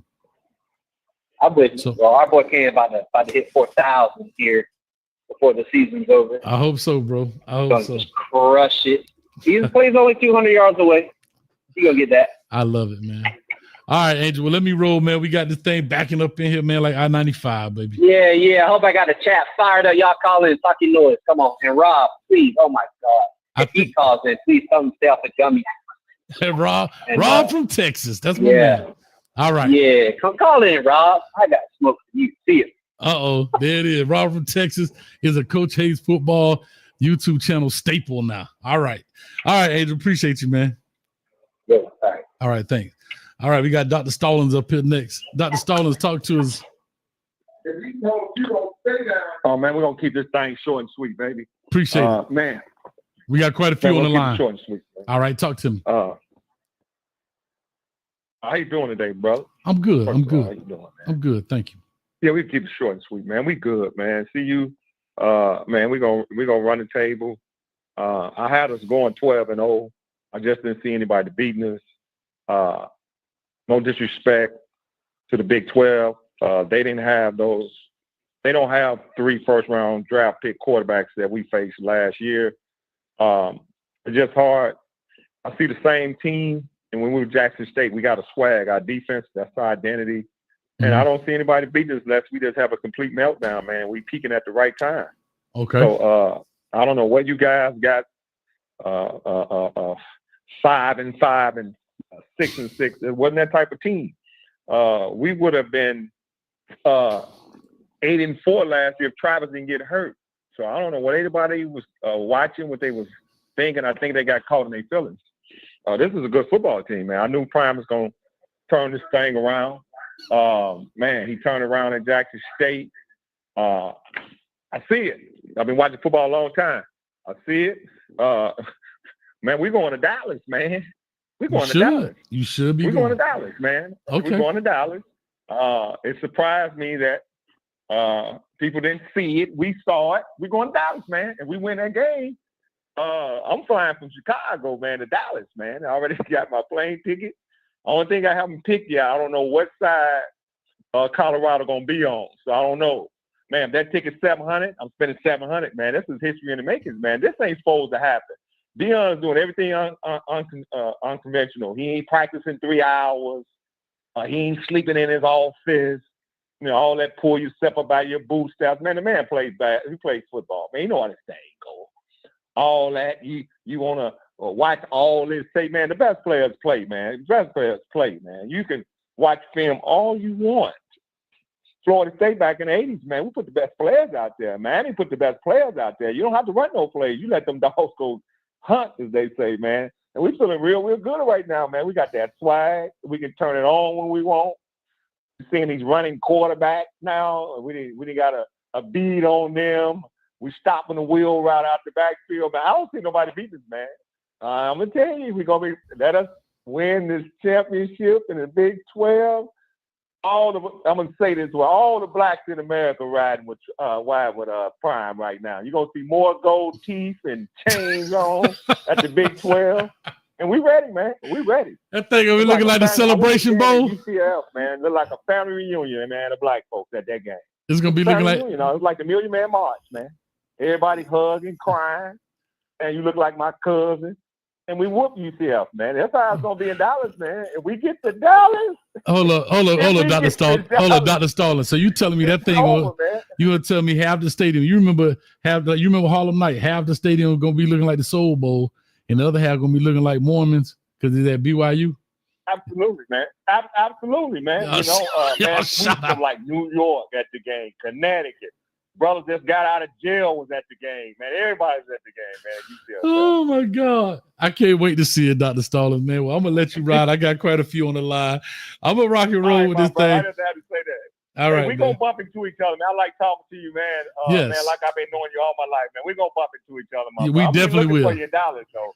I probably won't be there. I'll probably be brother. at the real championship, the ACC championship in Charlotte. But I know what you mean. Hey, I'm gonna say this, man. Don't y'all sleep on Syracuse now. You're 100% right, bro. Don't take them lightly. You're 100% right. All right, thanks a lot, bro. Dr. Stallings in the building, man. All right, we got quite a few on the line. And I don't have names on here. I just see a bunch of numbers, so I'm just going as they came in. All right, I'm going in as they came in. Here we go, 11:05. Caller, talk to us. Give us your name. Where you calling from? What's up, man? It's Jamel out of DC. You know, we Canes fans over here. But, yes, sir. man, Jamel. We got to call a spade and stop some of this nonsense. Colorado has the best talented team in the Big 12 at the end of the day. I called it since like week 3. Okay. If you look at the Big 12, all of them teams, like this Kansas State supposed to be this. Then they going to lose by 20 to somebody. Then the team that beat them go lose by 20 to somebody else. The Big 12 isn't good. This isn't the Pac-12 from last year where Colorado got to go up against Oregon, where Colorado got to go up against these teams that have more physical defensive lines than them. Colorado is the strongest team in the conference. So you're looking at that. Colorado is the only team in the conference with an NFL quarterback. Nobody in the country got damn Travis Hunter, but they the only team with that level of talent in that conference. Ain't too many teams in that conference got dudes that's about to really play in the NFL like that, to be honest. This ain't the Big 12 with Texas. This ain't the Big 12 with Oklahoma. This is a new Big 12. Colorado is going to win that conference. Now, to the Heisman conversation, Coach, you mentioned Lamar Jackson. You also forgot that Lamar Jackson had 18 touchdowns, 1,600 yards rushing that year. So I'm kind of at I wouldn't be mad if Cam Ward lost to Travis Hunter, but I would have to hear context. Context makes an answer for me, right? So I agree with that. I think as a Heisman, you have to have definitive Heisman moments. Right. So I think you can maybe say that Baylor, when Travis Hunter caused that fumble, that was a moment. Cam Ward had the couple drives, some of those little crazy plays he made. He had more in that sense than Travis Hunter. I think the thing about Travis Hunter, which elevates him even more, is he has the prime engine behind him. And what I mean by that is whenever you have somebody that tells you how great they are, and they hit that mark or they do something close, it's like a battery packing what they did, right? Like it's almost like Muhammad Ali. He told you he was the greatest and then knocked somebody out. So it's like, oh, I can't believe he did what he said he was going to do. Right. So for Travis Hunter, you got Prime, who already told you last year, first game against TCU when Shador overthrew him. Travis Hunter had a Heisman if he ain't overthrown. Like he already put that thought out there, like this is the Heisman. So now, when we look at Travis Hunter, don't get me wrong, the dude is a flat-out dog. I love him on Miami. I swear I would. But when you look at him, he's going to get 100 receiving yards every game, Coach. No way around it. He's the best athlete on the field, and Shador going to throw the ball his way in the pass-happy Big 12. Like, he's not going to not get 100 yards. Like, let's just be honest. If you go to Colorado and you play receiver, you're going to get numbers. You can look at last year they bought my man what's my man name? Xavier Weaver. Xavier Weaver. Right. He had a breakout year. They bought Jimmy Horn, breakout. They bought Will Shepard this year, breakout. They bought LaJohntay Webster, breakout. If you gonna play receiver and you gonna play with that boy Shador, you gonna have yourself a breakout year. And we can say the same thing for Cam Ward. Technically, if you play with Cam Ward, you gonna have a breakout year essentially. So I think with Travis Hunter, I wouldn't be mad if he got it. I just feel like, truth be told, and I may be a little biased as a Kane fan, I think Cam Ward has had more Heisman moments, but I think he's going to get more scrutiny because when we played Florida State, he didn't necessarily go crazy. We lost to Georgia Tech, stuff like that, where I think he's getting a hit for that. But if that's the case, then you're going to have to give Travis Hunter a hit. They lost to Nebraska. Nebraska's sorry as hell. Well, here's what I'll say, right? Because, of course, the quarterback controls it. And I'll just say this, I got to push on. The same hit that you're talking about Travis Hunter is taking is the same hit on the positive side that Dylan Gabriel is getting. Like, because you're the quarterback, right? Think about this when we have arguments. Tom Brady, the most winningest player of all time. Well, they got a defense too that plays, right? They got a running game. Yeah. But quarterbacks, they get the love, they get the scrutiny. Like, think about it. Cam Ward, 3 touchdowns, 350 yards, no interceptions in that loss. But they lost. So that's a black eye on him because you were the signal caller, right? And unfortunately, that's just how it goes. Like, so the same love that Dylan Gabriel is getting in Heisman talks when he's almost 1,000 yards behind Cam, 10 touchdowns less, but he's the quarterback on the best team. That's why he's getting the love. So the same hit that Cam is taking for kind of how we play, even though we want to quote unquote call it the defensive fault, but he's the quarterback, right? Yeah, he gets credit for coming back against Cal, but we shouldn't be in those games with Cal. We should be in them kind of games with, whatever. But that's, I just want to put that out there, man. But we'll definitely check it out and see. So, Coach, huh? If we look at the most recent Heisman, they lost more than when Lamar won the Heisman. How many games did Louisville win? I agree with you. Yeah. I agree with you. But no, listen, I agree with you. I just think, to your point, you made a valid point. There is a Prime machine behind it. Prime did an excellent job marketing it. Prime put the boot. He paid for, and I'm saying this is a joke in the sense, with content creator, we got to pay to boost our ads and stuff. So he's getting the ads boost up. He's planted the seed, and Travis Hunter is meeting the expectation. So, and then he's making exciting plays. Like, think about that play that he's supposed to throw that ball maybe to Shador. He turns that into a touchdown. He's going up over 2 guys catching the ball. He's getting the interception in that game. He's scoring on offense. He's getting interceptions on defense. He hit the dude to tackle the ball and made the ball spit out to win that game against Baylor. Because mind you, the Hail Mary was to tie it. Right? The Hail Mary was to tie it. So I hear your point, and I'm with you. If there was no Travis Hunter, I think Cam definitely wins it. But that's what it is. Unless Cam go out there and has a Jalen Daniels game of 6 touchdowns, 500 yards passing, that might be what to get it. But other than that, that's what it is, man. People say it's not a popularity contest. It's not. I didn't say it's a popularity contest. Y'all so sensitive, man. Relax, dog. No, I'm talking about Gabe. No, Gabe Stockton put on here. It's not a popularity contest, Coach Hayes. Stop it. I'm saying, like, y'all so sensitive. Nobody can't say nothing. Get your drawers out your behind, man. But man, I got to rush, dog. Before I go, Coach, give me an example, right? If anybody watch the NBA, right? If LeBron James has a fast, like in his prime, had a breakaway chance to dunk, and he dunked, or Kobe did a move, because of who they was and the expectation of who they were and what we believed them to be, if they did anything, the crowd went crazy because it was them. Right. You and I could have did the same dunk, the same move, but it wouldn't have had that aura because there's no expectation of us to do it. When somebody meets the expectation, a lot is going to come with that. So that's what's going with Travis Hunter. And that's that expectation right now. There you go. But go ahead, Coach. Do your thing, man. Appreciate you, bro. See, Coach, appreciate you, dog. Thank you so much, man. He said, E. Brown in the building. He said, Coach Hot, he triggered. No, I guess I am triggered, dog. Y'all sensitive Ralph Trez, man, looking mother. I get tired of y'all, man. Y'all take anything and get sensitive. Get out of your feelings. Jesus Christ. All right, next call on the line is 2748. 2748. Call or talk to us. Give us your name, where you calling from. Hello. Hello. Hi. I'm sorry about that. I had you on mute. How you doing today, Coach? I'm doing all right. Who am I speaking to? We got a lady on the line. About time. Yes. This is Pretty Mimi calling from Alabama. All right. Roll Tide and Go Bucks. Boy, you lucky I can't slap no lady, but you know that slap button heavy. You calling here talking about Roll Tide.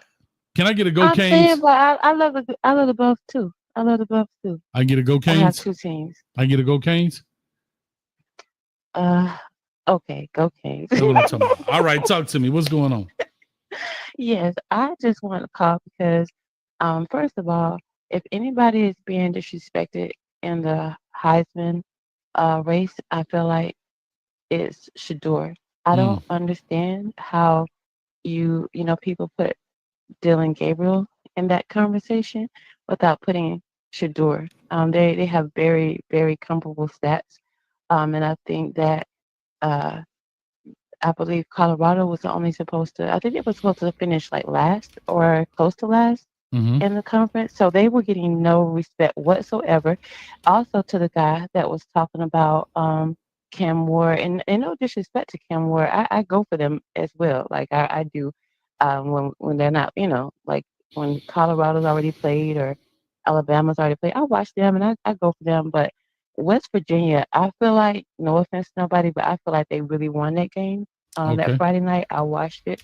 And I was glad, that Cam, they won and everything, but I think they've been playing on borrowed time for a while now. There have been a couple of games that you guys almost lost. But I just wanted to call in about that. I feel like Shador is really, really getting a lot of disrespect, and we've never seen what Travis is doing right now. Like I thought. I mean, I'm a chick, I'm a girl, or whatever, but I do love football. But I'm sure you know more than I do. But I thought that the Heisman was supposed to go to like the best player in football or the most outstanding player.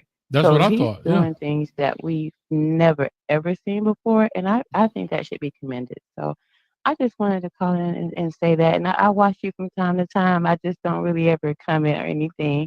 But we watching you and we support you. I So appreciate that's all I that. had to say. So you said, hold on, you said your name is Pretty Mimi? Yes. All right. Okay. So Pretty Mimi, to your point, Dylan Gabriel, from a yardage perspective, yes. But what am I going to say here? The season leaders. Yes. I think Shador has like 7 more touchdowns than him. So that's actually a deciding factor there. I agree with you. I think if you're going to put another quarterback in it, it should have been Shador over Dylan. I just don't understand the Dylan Gabriel argument because like numbers wise, he's not there. He's not Tell me the last time you saw a Dylan Gabriel highlight. Just on Sports Center. Haven't. Just on Sports Center. Like when did they show them on Sports Center? Not just making the average, pass. I'm talking about just some highlight, like top 10 highlight. I may be wrong, but I don't see it. So so to your point, I can agree with you. But Pretty Mimi, do me a favor. You say you watch time to time. We got to change that. We need you to watch all the time. I got you, Coach. I will definitely make an effort to come in the room and interact with you more because I really do enjoy your content. And before I go, somebody just said in the comments that I was Shador Sanders' side chick. This is what I'm talking about. You were absolutely right when you said that they're sensitive. Y'all are sensitive, bro. And I'm a chick. I'm a woman, and y'all sit there and y'all just cry and have tantrums and scream and shout in the comments. Just because somebody doesn't agree with you. How you gonna call me Shador Sanders' side chick? Come on, y'all. Don't do that. Do me a favor. Do me a favor. Coach, No, do me a favor, Pretty Mimi. You left-handed or right-handed? I'm right-handed. Take your right hand, hold it all the way back. Okay. And we finna slap these haters on 3, 2, 1. Get your ass out of here with that. Get out of here. It's all good. All right, Pretty Mimi. Thank you take so it much, easy. Coach. No problem. I'll Thank talk you. to you soon. You take care now. All right, bye-bye. That's right. Coach in the place to be. Pretty Mimi told me to take care. Ha, ha, ha, ha, ha, ha. Take that, sensitive. Even Pretty Mimi said, y'all sensitive. Punks. Anyway, Omega Red in the building. I'm going to clip this part for $2. Clip away. Appreciate you, dog, for the $2. All right, let me get through this line, man. I got to make this happen. 8943. 8943. Call or talk to us. Give us your name, where you calling from.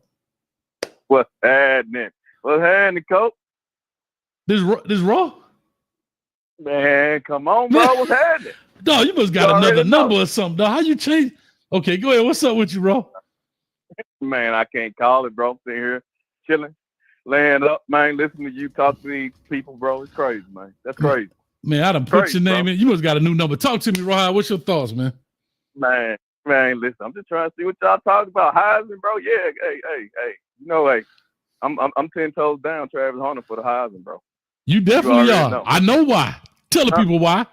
You think I ain't know? Tell the people why. Hey, listen. I'm so 10 toes down I'm giving away $1,000, bro. I'm telling you, bro. That's how 10 toes down I am. Hold on. Wait a minute. Because they call you a hater too, right? But you said that Travis Hunter would win the Heisman, and if he wins it, you gonna give $1,000 away? Away, bro. Away. You heard me? How you get it? I don't know what they're talking about. How do you get it? It's a raffle or somewhat. I mean, how does somebody get $1,000 if you win? Yeah. Just come on in. On the you in the Discord. Come on up in there, bro. You can win it. You can get it. Well, hey, I give you $500 back if we cut a side deal, homie. You know what I'm saying? Let's set that thing up. Oh, my bad. Damn, we live. Let's not. I'll call you later. Oh, my bad. Hey, we live. I'll call you later. My bad. I didn't realize I was live. That money come out. Hayes there. Hey, that cash right. Hayes there every night, Raw. But anyway, talk to me. Yeah, but straight up, yeah, he gonna win the Heisman, bro. I hope he do anyway. Hey, listen, I hope he win it, man. Nah. I mean, we got to be honest about it, right? He gonna win the Heisman because he play a lot of snaps. But other than that, bro, it is what it is. Okay. But yeah, man, I was on your Miami Hurricanes today too. I don't know if you heard that. No, I missed it. Yeah, bro. Yeah, I heard about it. Listen, man, y'all disappointed me. You went there, crapped the bed against. Oh man, but you ain't talking about Miami. But I don't get it off anyway. You know, you crapped the bed against Georgia Tech, like y'all been going to the playoffs. I ain't stepping up to the plate. Man, I'm extremely disappointed by that. You ain't the only one. You know what I'm saying? Yeah, you ain't the only one, Raw. I'm highly disappointed, bro. But I'm gonna leave that for mañana. But listen, my bad. No, you good. No, you good. I'm just saying I don't want to go on a rant because I'm about to start going on a rant. Because anyway, damn Canes. God. And the Dylan Gabriel take, bro. Listen, I'm kind of nervous about Dylan Gabriel. I ain't gonna lie, you know, because winning games matter. So okay, and they got to win against Ohio State, bro. So he is making me a little bit nervous. But I think Travis has done his media tour. You know, he's been on every major network. The media tour, okay. So I think he probably got it solidified. I think he got, because with Cam Ward lost, Georgia Tech lost, I think that solidified it. If y'all had ended up undefeated, Cam Ward probably would win it. But look, that Georgia Tech loss probably knocked him out. Let me ask you this, Raw. 6 touchdowns, 500 yards passing, no interceptions. Wake Forest game. Is he back in it? Nope. Dang. Nope. No. Who your last game? Syracuse.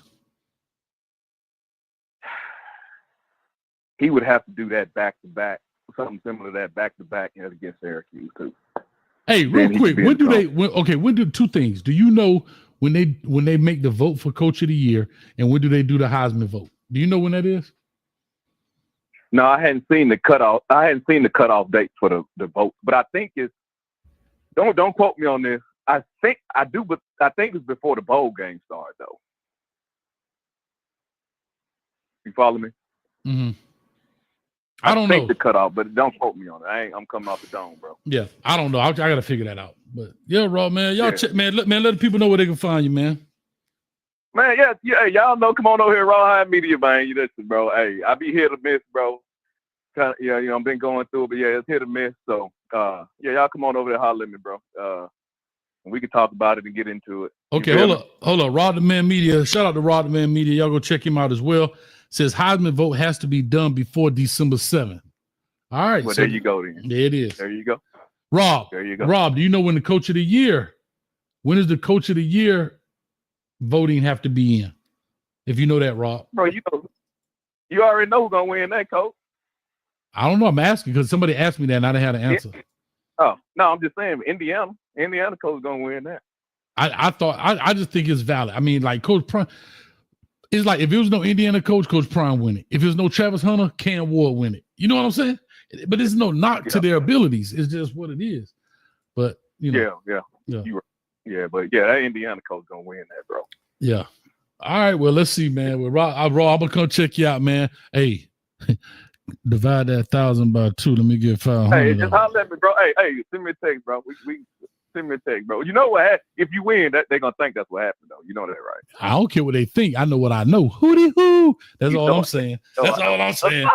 Hey, they already think we hate us. They already think we hate us and we still alive. Because guess what? What part of them make them believe that what they do make me, they could break me? God made me, so you can't break me. If I got Raw to give me 500, then guess what? You 1,000 short. That's all. I'm just talking trash. I got you, though. All right, Raw. Appreciate it. I think you and Law Dog, the only two people that lose their mind. One dude told me, hey, Law Dog win, he getting on the plane. I'm like, damn. I'm gone. $1,000? Yeah. They getting on the plane, bro. But all right, Coach, man, I just wanted to holler at you, bro. I saw you in the chat earlier, so I figured I'll let you. Yeah. I was getting ready for the thing. All right, bro. Appreciate you, man. All right, peace. All right, thanks. All right, Lou said Heisman dates in the chat. I'm coming to 2551 right now. 2551. The Heisman dates are in the chat. Where are the Heisman dates in the chat? Where are the Heisman dates, Lou? Voting will be done before conference championship game. I guess you're talking about, Rob, are you talking about the coach of the year? So I guess everything is before the conference championship game, I guess. Oh, Lord, the Discord chat. I don't have a window open for that one yet, but I'll try to see if I can find it. All right. Let me go to 2551. Call or talk to us. Give us your name, where you're calling from. Shout out to Lou in the Discord chat. Y'all become a member. 2551. Call or talk to us. Hi, Coach. This is Miss Letitia out of Orlando. How are you? Miss Letitia, you back again? I'm loving it. Talk to me. We got two ladies. Back. I am back. My husband's downstairs. He doesn't even know I'm calling. Because he a real Kane fan. He a real Kane fan. Yes. But I wanted to comment on two things: the Coach of the Year and Travis Hunter, because you're contradicting yourself. All right. Because I agree with you with both, but the Coach of the Year, I feel that you're the caller like 2, 3, 4, 5 callers ago. He was saying why Sanders Prime should be Coach of the Year because of everything that he's done for Colorado, but also everything that he's done for the game of college football. Because honestly, I wouldn't even know you if it wasn't for Prime, because I've become an avid fan of college football because of Prime. And then he's done a lot for the team and where he's brought them from.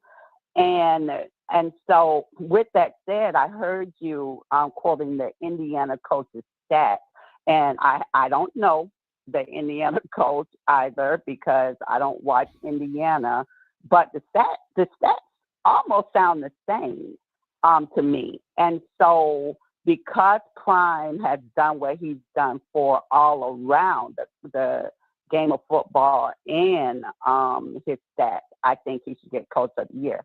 And then when we go to Travis Hunter for Heisman, I feel that he should win it. But I hear all like the men on here who know about the stats, giving stats on why others should win it. But you're saying what he, because he's the best player by the different plays that he's made and not necessarily his stats. So it's like you're contradicting yourself when it comes to both awards here.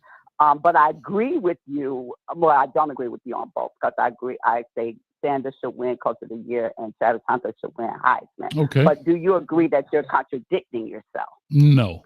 So I'll go back with the Heisman because I think that's very easy to explain. What I was saying was, I think it was Angel that was calling in, and he was saying he's not the best receiver, nor is he the best DB.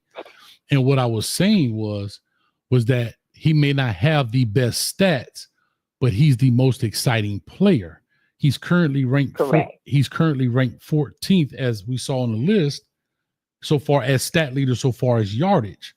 And what I was saying was he may not have the number one stats, but if you take a culmination of the kind of plays he's done, how he's played, and the fact you take in both ways of muscle fatigue and all of that stuff, and he's still within 100 yards of being 14th and 6th.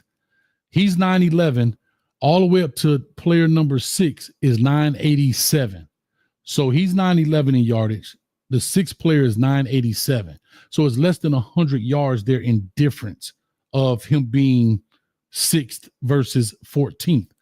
So I don't see how I contradicted myself. I actually was saying that no, he may not have the best stats, but if you take in consideration the kind of plays he's doing and getting and making, that's what puts him over the edge. So no, he doesn't statistically become right. So I don't know where the miscommunication, but that's how I looked at it with Travis Hunter. Did I explain that correctly or no? Yes, you did. Okay. And then when you talk about coach of the year, I hear what you're saying, what he's done for the sport. I get that. I love it. It is a factor. But when you also look at a coach, and here's why I think there's, and I have to include myself in this too, Letitia, because we know more about Prime because that's who you follow.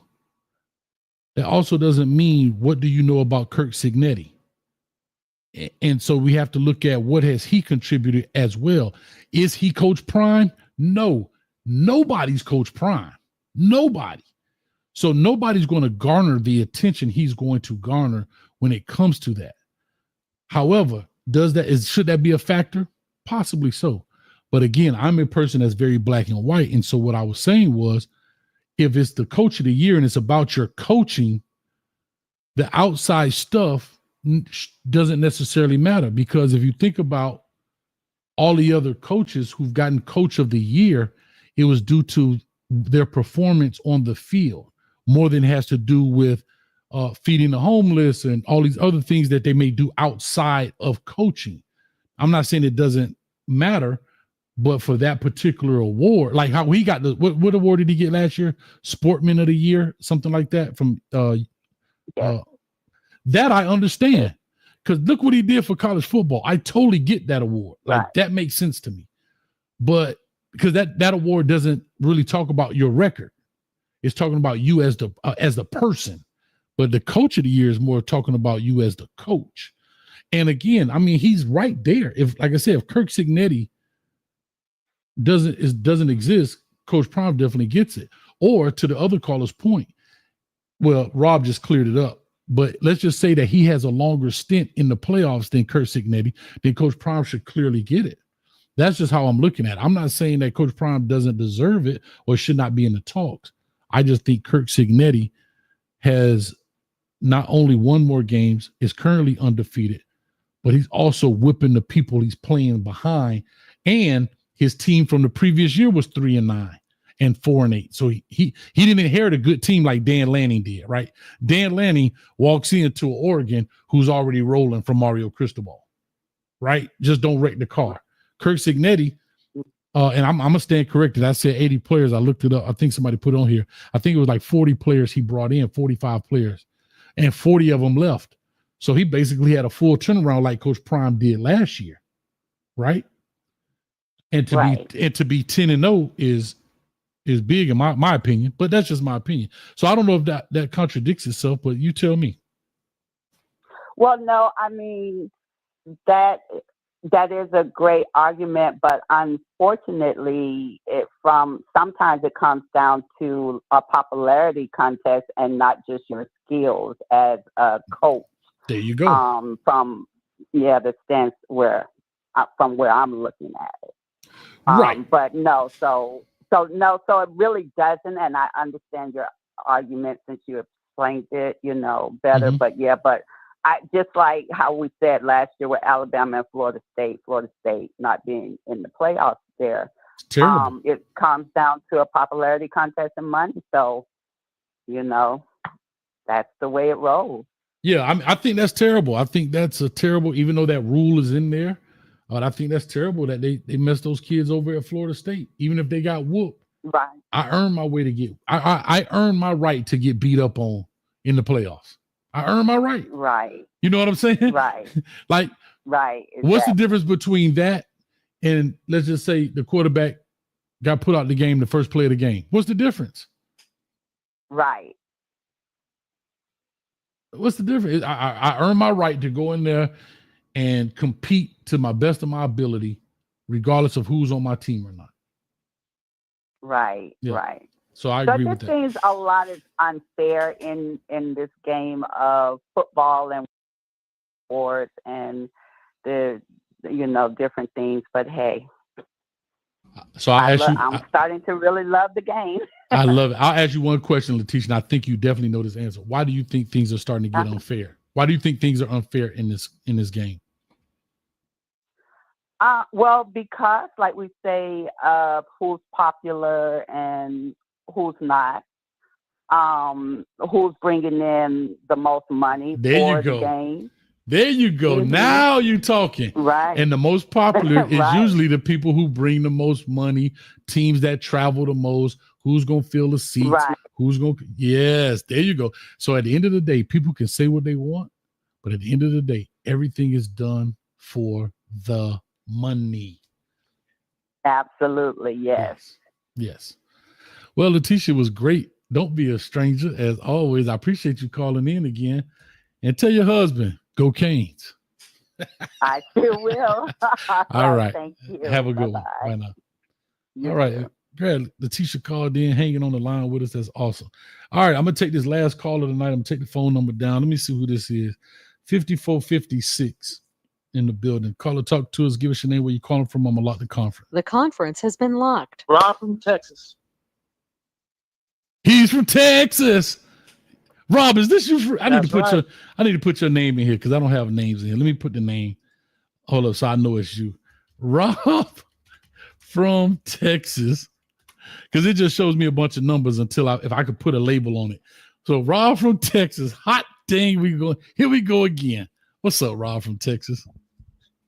Hey, man. First of all, stop being so disrespectful, man. How am I disrespectful? Here's what you said. Because I wrote it down. I made sure I wrote it down. That way you don't forget. You took copious notes? I keep receipts. I keep receipts. You took copious notes? All right, talk to me. You said Travis meeting expectations. Travis ain't meeting no expectations. Travis is exceeding expectations. Let me ask you a question. What record did you think Colorado was going to have at the beginning of the year? All right, so here's what we're going to do, Rob. Let's set some ground rules. No. Answer the question. It's a simple question. Hold on, Rob. Answer it. Hold on, Rob. Now, this thing say Coach Hayes football. Now, I shouldn't have to tell you that. But It's a simple question. I know, but it's listen a simple question. Rob. Listen. Let's set some ground rules here for a second. Because Rob, I like you. I really do, and I really want you to come on to the show one day. I think Rob, like me too, man. I like me too. But you know what, Rob? When I picture you with one of those big cowboy hats and like the big bell buckles, the big old belt buckle. That's how I picture you. But anyway, listen. So you just picture me with a natty. Okay, that's fine. Colorado is gonna win the natty. Okay, so here's what I'm gonna say to you, Rob. Your first question was, I said meet expectations. First of all, I did say that. And for you to find that disrespectful, I don't know why. But second of all, I forgot the caller from DC. Oh, God, I forgot his name. I'm sorry. I think he was the one talking about expectations. But if that bothered you, then so be it. The second question is, we all know I said 6-6, Rob. So now please continue on, my brother. 6-6? That's what I said. 6-6? Mm-hmm. Okay. So 6-6 would mean that Colorado was going to make a bowl. Correct. That is correct. Okay. I said that they should be bowl eligible. Now, the national media, if you were paying attention, the national media was talking about, well, how can Travis Spider-Man Hunter get a Heisman if they don't go to a bowl? No, you know what? They have to at least go to a bowl in order to get the Heisman. Well, all of a sudden, they already made it in a bowl. So now it's like, okay, well, now they've already exceeded the expectations because they won more than 6 games. So now guess what they do? And guess what you're doing too? What am I doing, Moving the goalpost. Moving the goalpost. What so goalpost? Now we're not talking about making a bowl. Oh, excuse me, Rob. We're not talking about making a bowl. Excuse me, Rob. We're talking about going to the Big 12 championship. Rob. Listen, Rob. That's my name. You said, yeah, but you don't hear that. I call your name a bunch of times. You said I'm moving the goalpost. I love that phrase. You are. Everybody says this. My question is, what goalpost have I moved? Please explain that. Okay, so let me say the phrase. No. that I initially said. It came out of your mouth. You said Travis is meeting expectations. 6-6 would be meeting expectations. He's exceeding expectations. Travis, because my Colorado is not 6-6. But Travis has Travis is a part of 6-6. Maybe you want to say Colorado has exceeded expectation, and that's fine. But okay, so I'm trying to understand. It is, but you said Travis is exceeding expectations because they're past 6-6. The national media. I'm not the national media. I'm not the national media. You came on here to confront me. So confront me. I can't speak for what Paul Feinbaum say and the rest of these people. I can speak for me though, and I can definitely defend what I had to say. Great. I'm glad you can speak for yourself. So answer me this question: why do you call us cult members? You want me to answer that? I've said this numerous times. Well, Rob. You said you could speak for yourself, right? Yeah, but I've said this numerous times. I told why people. Okay, do you call us cult members? Rob, I heard the question. Listen, I don't call fans cult members. I call cult members. When people come on here with delusional takes, right? For example, if you are excited, like I've never called a person that said 8, 9 wins, even 10 wins, cult members. Cult members are people who think anything you say. For example, I said something matter of fact, what you're doing right now, you're actually acting like a cult member because 6-6. I know, but you said 6-6. I know, but what happened? No, but listen to me. You're acting like a cult member because I said 6-6 as a prediction, right? And now you're on here. He's exceeding expectations, and it's like you know what I'm acting like. No, but hold on, you Rob. Know what I'm acting Excuse like? me, Rob. I'm not finished. I'm acting like a believer. Rob, I'm acting like a believer. No, that's fine. I'm a believer. But Rob, and you and your Miami Hurricane fans are called non-believers. Okay, that's fine. Here's my question, Rob. It is funny that Coach K called in here first, right?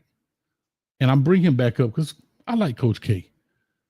And he said what he had to say. And I told you, I stand on the business. I've got my face on the screen. I come on every week on Tuesdays and do these shows, and I'll stand on business. But Rob, you know what's funny? But you're sitting down.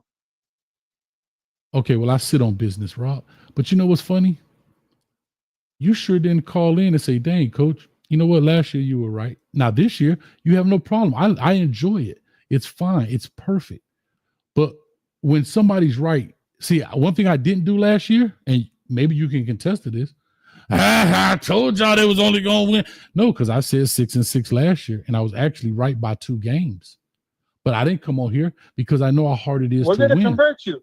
We're going to convert you. Don't you worry. No, but listen. By the end of the year, Rob, we're going to convert you. Rob, you're going to become a believer.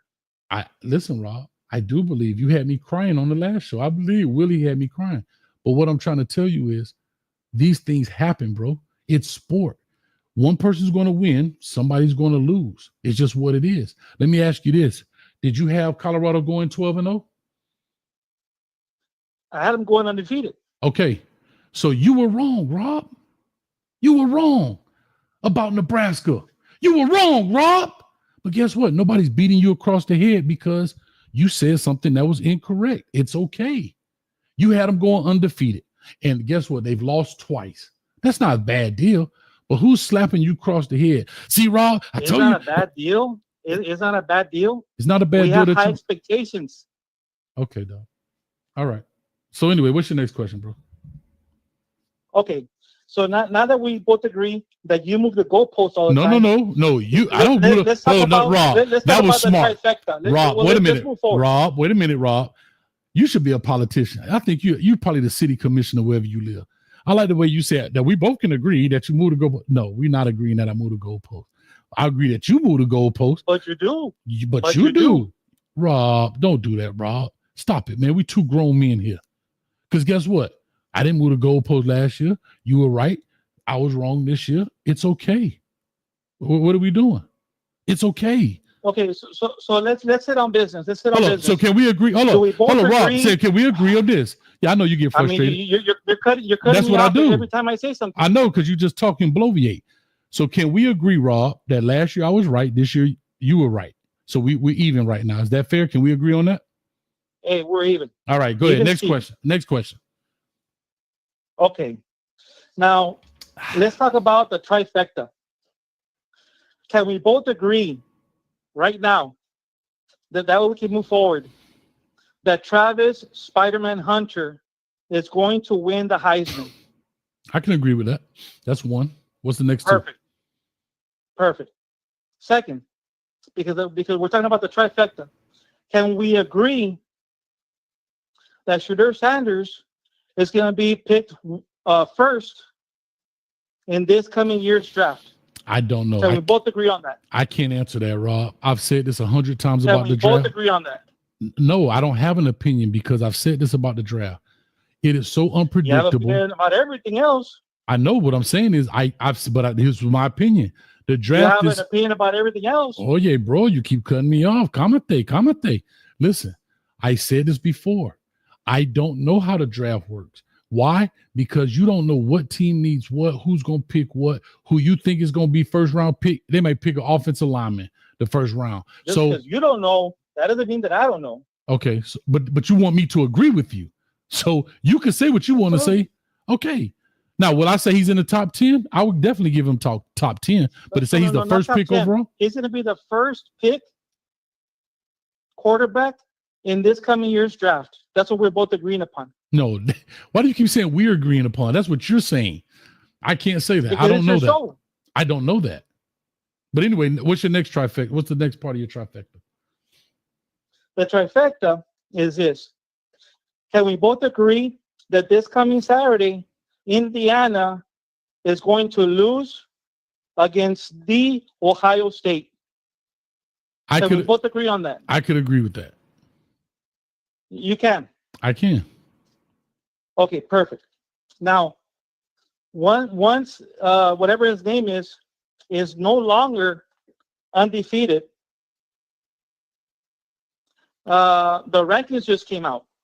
You pulled them up a moment ago, and everything is working towards our benefit. Let me tell you how. We're going to meet Ohio State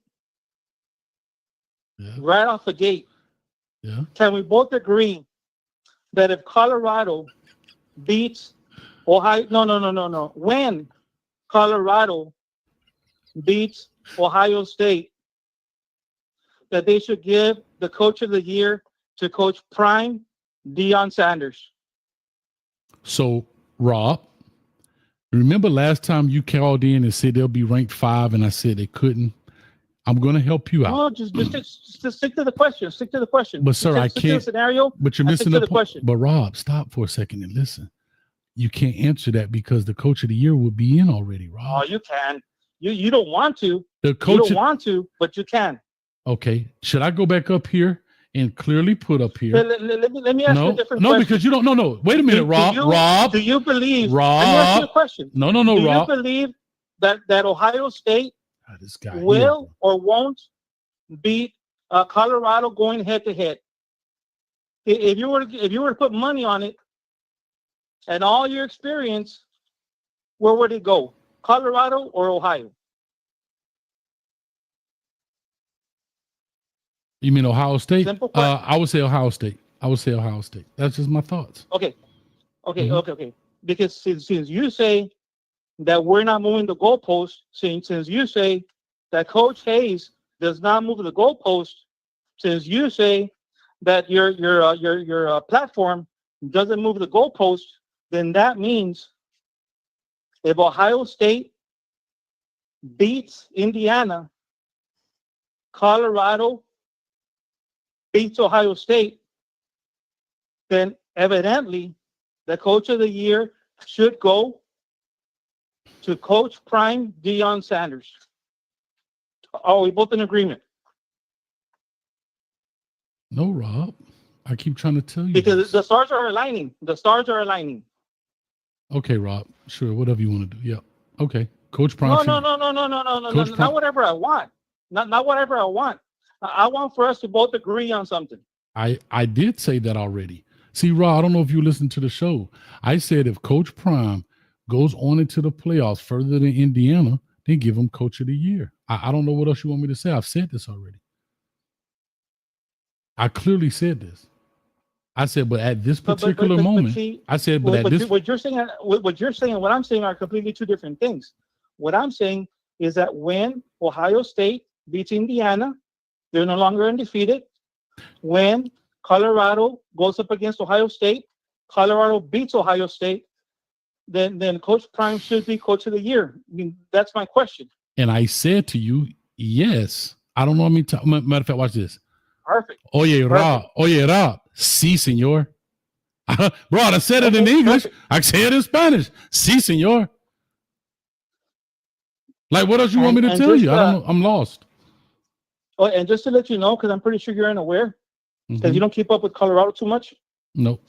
Did you know that this coming game, we're going to have 4 true freshmen playing? 2 on the offensive line, 1 running back, and 1 wide receiver.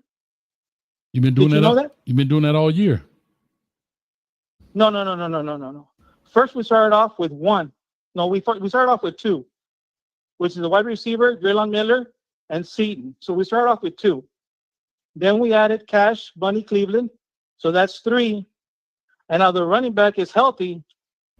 So now we're going to have 4 true freshmen playing next meaningful minutes this coming Saturday. So let me ask you a question. If Colorado has 4 true freshmen playing, how many true freshmen are playing with your Miami Hurricanes? I don't know, Rob. You tell me, bro. It's a question. I don't know, bro. What does that have to do with the price? You know why you don't know? What does that have to do with the price because of tea all in the China? freshmen are being redshirted and they're riding the bench. So if any recruit is listening, come to Colorado. You don't have to ride the bench. You don't have to be redshirted. You can play. You said that Did you know that the offensive player of the? Did you know that the offensive player of the week was the wide receiver Draylon Miller? He should have been. He was true freshman. You know his playing stats. In Colorado. You know his stats. No. Oh, you don't He's know? a true freshman. No, I'm saying, why was he player of the? Why was he player of the week? Because he went over 100 yards. How many catches did he have, Rob? Come on, as a true freshman, over 100 yards. How many? That's awesome. How many catches did he have? How many targets? How many catches? You know what? You love stats, right? He was 6 for 6, Rob. You don't hold on. You love stats, right?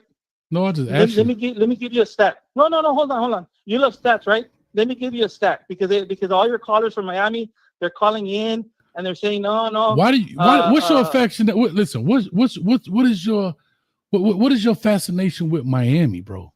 Like because I hear some of your callers, bro. They're talking about how Cam should win the Heisman, and we both know, we're both in agreement that it's over. The Heisman is chilling in Colorado. Okay, we bro. both know that. No problem, Rob. We both agreed upon that. But what does that got to do with me? It's like I don't understand. Like I'm here, we talking about. I don't understand the whole infatuation with Miami. Okay, so let me answer your question. Mm-hmm. Because you go along with people that call in. I go along with you, and I think you batshit crazy. When somebody was talking about how Travis was meeting expectations, he doesn't meet expectations. He exceeds them. You said that already, Rob. I'm glad you wrote that down. Him. Okay, did you gonna put that on the bumper? You gonna put that on a bumper sticker? You said that already. Come on, dog. Now, if you're gonna be on this line, you can't just start recycling material, because that same thing you said about the freshmen, you said that last week. You gotta hold on, Rob. No. What do you mean stop cutting? Rob, stop. Rob. I'm gonna give you some new material. Let me give you a question. Rob, stop. What I'm saying is, if you're gonna come on here, I have no problem with you coming, brother. But stop. You can't be recycling the same thing. Last week you said that thing about, you know how many freshmen you have at my. Excuse me, Rob. But you don't want to hear me. I will, but bro, you're talking too much. Here's what I'm saying. Last week I let you ride. You said the thing. Hey, if you're freshmen, I already knew where you was going. That's why I said I don't know. Well, listen, all your freshmen are being redshirted, and if you want to play right away, come to Colorado. Cha cha cha. So you said that this week. All right. Then you've already said that about expectation. You started off with that. Rob, I need new material. Ready? Action. Okay, so here comes your new material. If you allow me to speak, here comes your new material. The nation is trying to bash Travis Spider-Man Hunter. They're talking about, oh, well, he's not the best wide receiver. He's not the best defensive back. Let me ask you a question, because you know a lot. Who is the number one wide receiver right now? The kid from San Diego State, I think it is. Something like that. No, not San Diego State. I don't forgot where. North Texas. No. It's McMillan. McMillan from Arizona. Oh, if you want to talk about Power 5, but if you wanted to talk about all of them, I apologize. But if you want to talk about wait a minute, excuse me, Rob. Let's get real. Excuse me, San Jose. Excuse me, Rob. From San Jose State is Nick Nash. He has 1,282 yards. But if you want, no. But if you want to talk about Power 4, Rob, then yes, you're correct. T-Mac from Arizona. Yes, but go ahead. I'm sorry. Okay, T-Mac, right? Yes.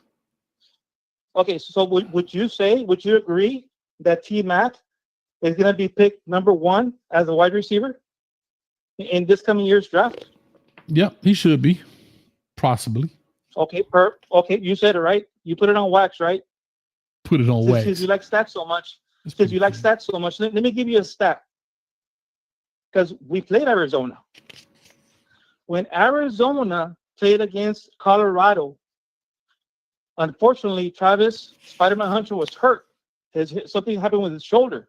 That's okay. We handled that guy. He only had 38 yards reception. 38. Mm-hmm. Only 5 catches. Do you know how many touchdowns he had that game? How many, Rob? 0. Well, say it ain't so. He threw an egg. So you're telling me that the number one wide receiver in all of national football is McMillan.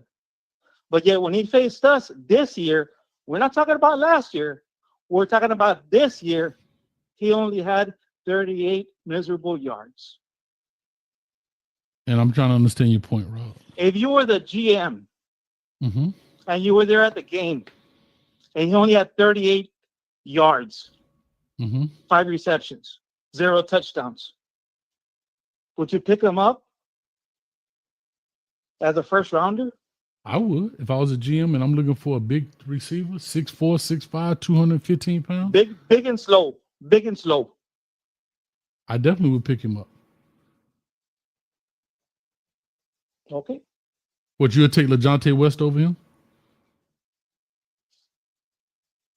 I would take Travis Spider-Man Hunter over everybody. That's not what I'm asking you. On defense, this is what I'm asking. And on offense. Okay, but I'm asking you, would you take LeJohntay West over T-Mac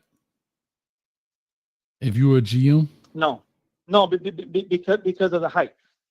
But you said he's slow. LeJohntay is fast. Yeah, but he's a slot receiver. Now, okay. if I needed a fast slot receiver, okay, how about this? Yes. Okay, let's make a great comparison. Would you take Will Shepherd over T-Mac? They both play the same position. That would be a tie. I didn't ask you that. That would be a tie. You can't pick both. You got to pick one, GM. It just depends what we need more. Do we need a slot receiver more? That's not Rob. That's not what I'm asking. Rob, I mean, that's not what I'm. Rob, stop that now. Stop it. But that's your answer. My answer is you need a Z receiver. You need an outside receiver. Do you take Will Shepherd over T-Mac? No, but Will Shepherd obviously because it's outside. You didn't say slot. You said outside. So it's a big man. And T-Mac is a big man. He plays outside. Would you agree? Yeah, and he's been doing pretty good recently. So my question to you is, would you take you would take Will Shepherd over T-Mac? Yes, okay. I would. And that's why I call you cult members. That's right there is exactly why I call you a cult member, dog. No. You're going to call me believer because right now you're acting like a non-believer. Okay. No, what I'm trying to say, we're talking about the draft. We're talking about drafting a player right now. I'm talking about the trifecta. I know, but the trifecta is that we both agreed upon that Travis Spider-Man Hunter has the Heisman chilling in Colorado. What does that have to do? Rob, how do you do this? Rob, stop, Rob. What's that? We were talking about T-Mac and Will Shepherd, and it's so funny how you started always pivot to something else. And when I called you a Colt member, but I answered your question. I know, but that's what I was telling you. I said, and that's why. So you asked, why do we call you Colt members? It's because you can't be unbiased enough to just be honest and say, I would take T-Mac over Will Shepherd. Matter of fact, let's do this, Rob. Hold on, let's do this, Rob. So funny? Since you know, since you know everything, Rob. Since you know everything. Once my trifecta, oh my God, why do I do this to myself? Comes into play. You're going to be wrong. Okay. You're going to have to apologize. So, Rob, I don't have a problem apologizing. Here's my question. Let's bet $1,000 right now that T-Mac goes off the board before Will Shepherd. I don't bet. Oh, now you don't bet. Okay, how about this? I never said I did. Okay, so how about this, Rob? How about you come on the show and you apologize on the show and say, Coach Hayes, you were right. T-Mac was drafted before Will Shepherd. That's no bet. That's just coming on. That's some effort. Say it again. That T-Mac. Yeah. No, but you asked me what I would do. Hold up, but real quick, Omega Red. You asked me what I would do. No, I did change it to Will Shepherd because when I said LeJohntay Wester. There you go. You keep on moving the goalpost. I didn't move it. That's your specialty. I made a great That's comparison. Your specialty. Don't do that, Rob. See. Rob. If I was a little bit slow, I wouldn't catch on. But I'm not slow. That's questionable now, Rob. You keep on moving that goalpost. Rob, that's questionable now. Sometimes I be thinking you be riding through the school zone, if you know what I'm saying. But to Omega Red's point, he says, Coach, did you change it to Will Shepherd? I did, because he said LeJohntay Wester was a slot. Listen. You have disrespectful you are? And you think I'm disrespectful? I'm a listener. No, you're not a listener. I'm a listener. I'm a subscriber to your channel. That's fine. So and there's a way you disrespect. Oh, you feel call in? You feel disrespected now, Rob? Okay, but listen, let me finish my point. So, Coach, I did change it to Will Shepherd because he said it was a slot receiver and T-Mac plays outside. So I made the comparison outside to outside. That's what I did. That's why I changed it to Will Shepherd. So it'll be the same. What would you do? That's what you said. What would you do? I know. That's what I would do. I know. And now you said that. And then now, like you, I moved on to the next point. And then you move the goalpost. By saying, oh, what would the GMs in the National Football League would do? I don't know what they would do. You asked me if I was a GM.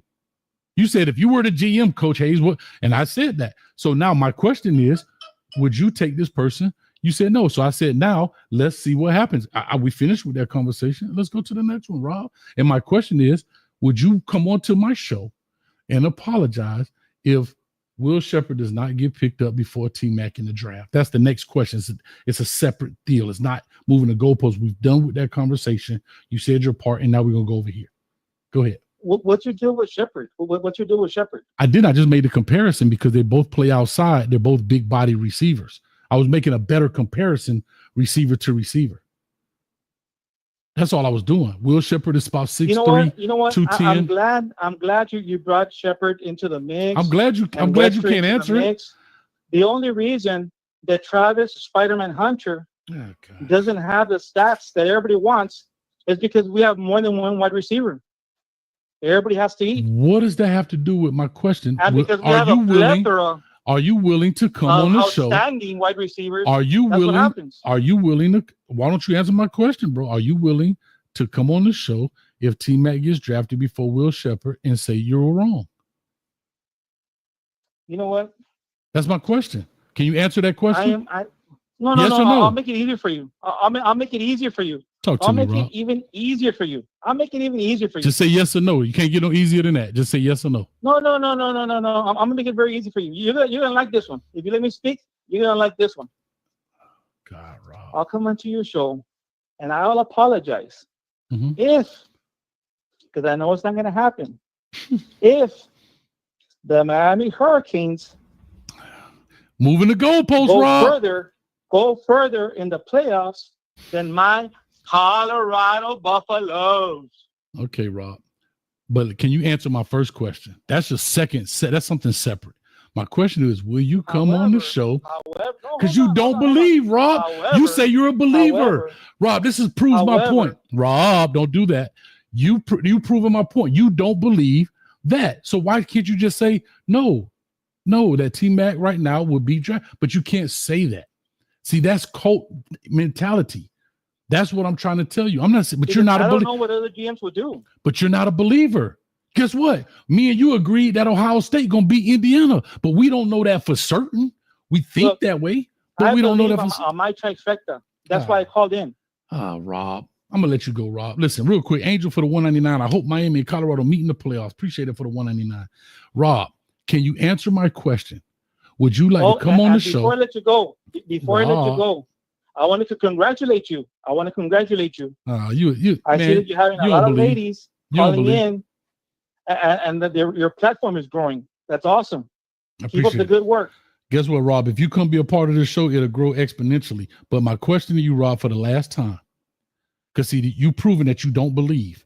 You have not answered it yet. It's a yes or no question. Would you come on the show and apologize if T-Mac gets drafted before Will Shepherd? Yes or no? And there you go. We have crickets, ladies and gentlemen. You're not a true believer. You're not a true believer because, see, that's the difference between people.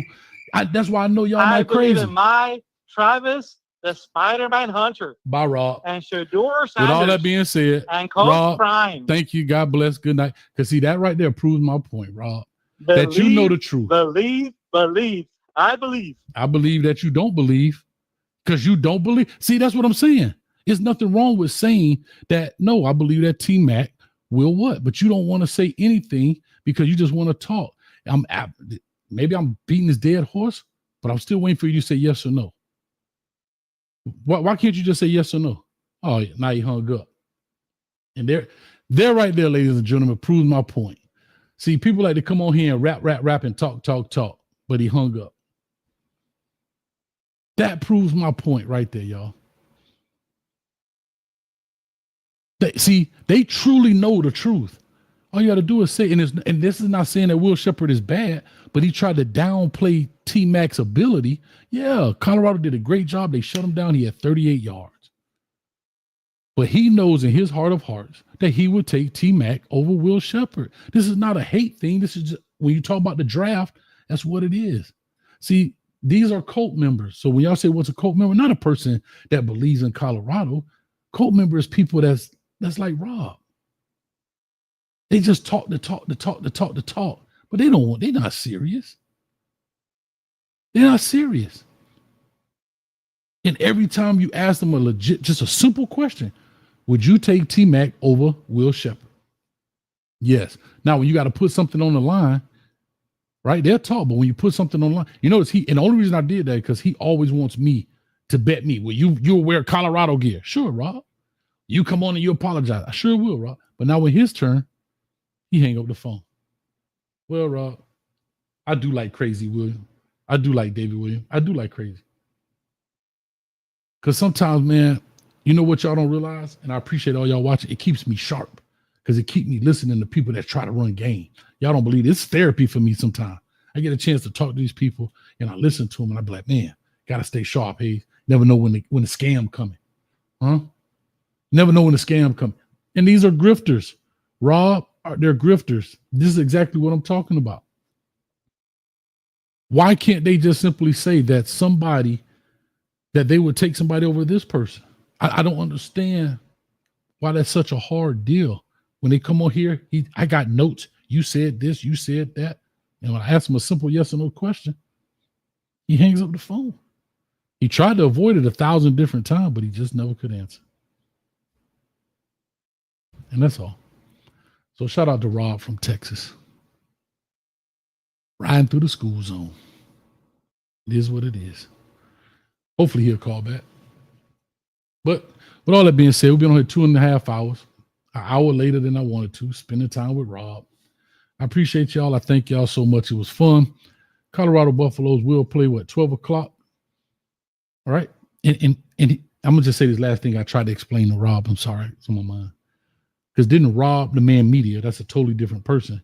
Didn't he clearly say that the coach of the year voting had to be in prior to, and he was trying to say that Coach Prime should deserve coach of the year way after the deadline. Maybe I'm wrong. Maybe I'm wrong. Maybe I'm wrong.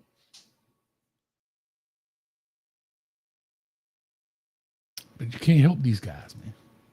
But anyway, shout out to Colorado is currently now 16, right? I definitely think they'll be in the conference championship game, in the Big 12 championship game. I definitely think they have enough in order to beat BYU in this deal. And based on today's bracket, they should be facing Ohio State in the first round. But again, that's going to change next Tuesday and the Tuesday after that as well. But as of today, that's what it is. All great. Big LT, what's up, man? You done got me in a lot of trouble, Big LT. God dang, boy. You done got me in trouble, LT. This right here is the LT. Hey, LT, do you know how the cult name came up? You are a part of this, Big LT, and I don't think you realize it. I don't think you realize it, Big LT. I ain't seen you in a while. But how the cult thing came up, it was CU and LT. This is the God's honest truth, LT. And I just put it together, cult, CULT. Like, and that's how it happened. But I ain't seen you in a while, Big LT. I don't know if we still friends or not. Hopefully we are, but if not, I get it too, man. A lot of people on Viral Authority. Appreciate you, baby. Come on through. Big LT, man. Next, let's talk, man. I do the pregame show. We do the postgame show. Yeah, man. It is what it is. Let's make it rock and roll. But anyway, man, I appreciate everybody that came through. We're going to get up out of here. Rob got me out here reading my football coaching Bible because he bored me to death. And we about to get up out of here, man. Appreciate y'all. Much love to everybody. And Buffalo's 12 o'clock. Check us out pregame. I want to say 10:30, 11. Let's see. Hit the like, share, and subscribe button. We out of here. Peace. Lord have mercy. Rob from Texas.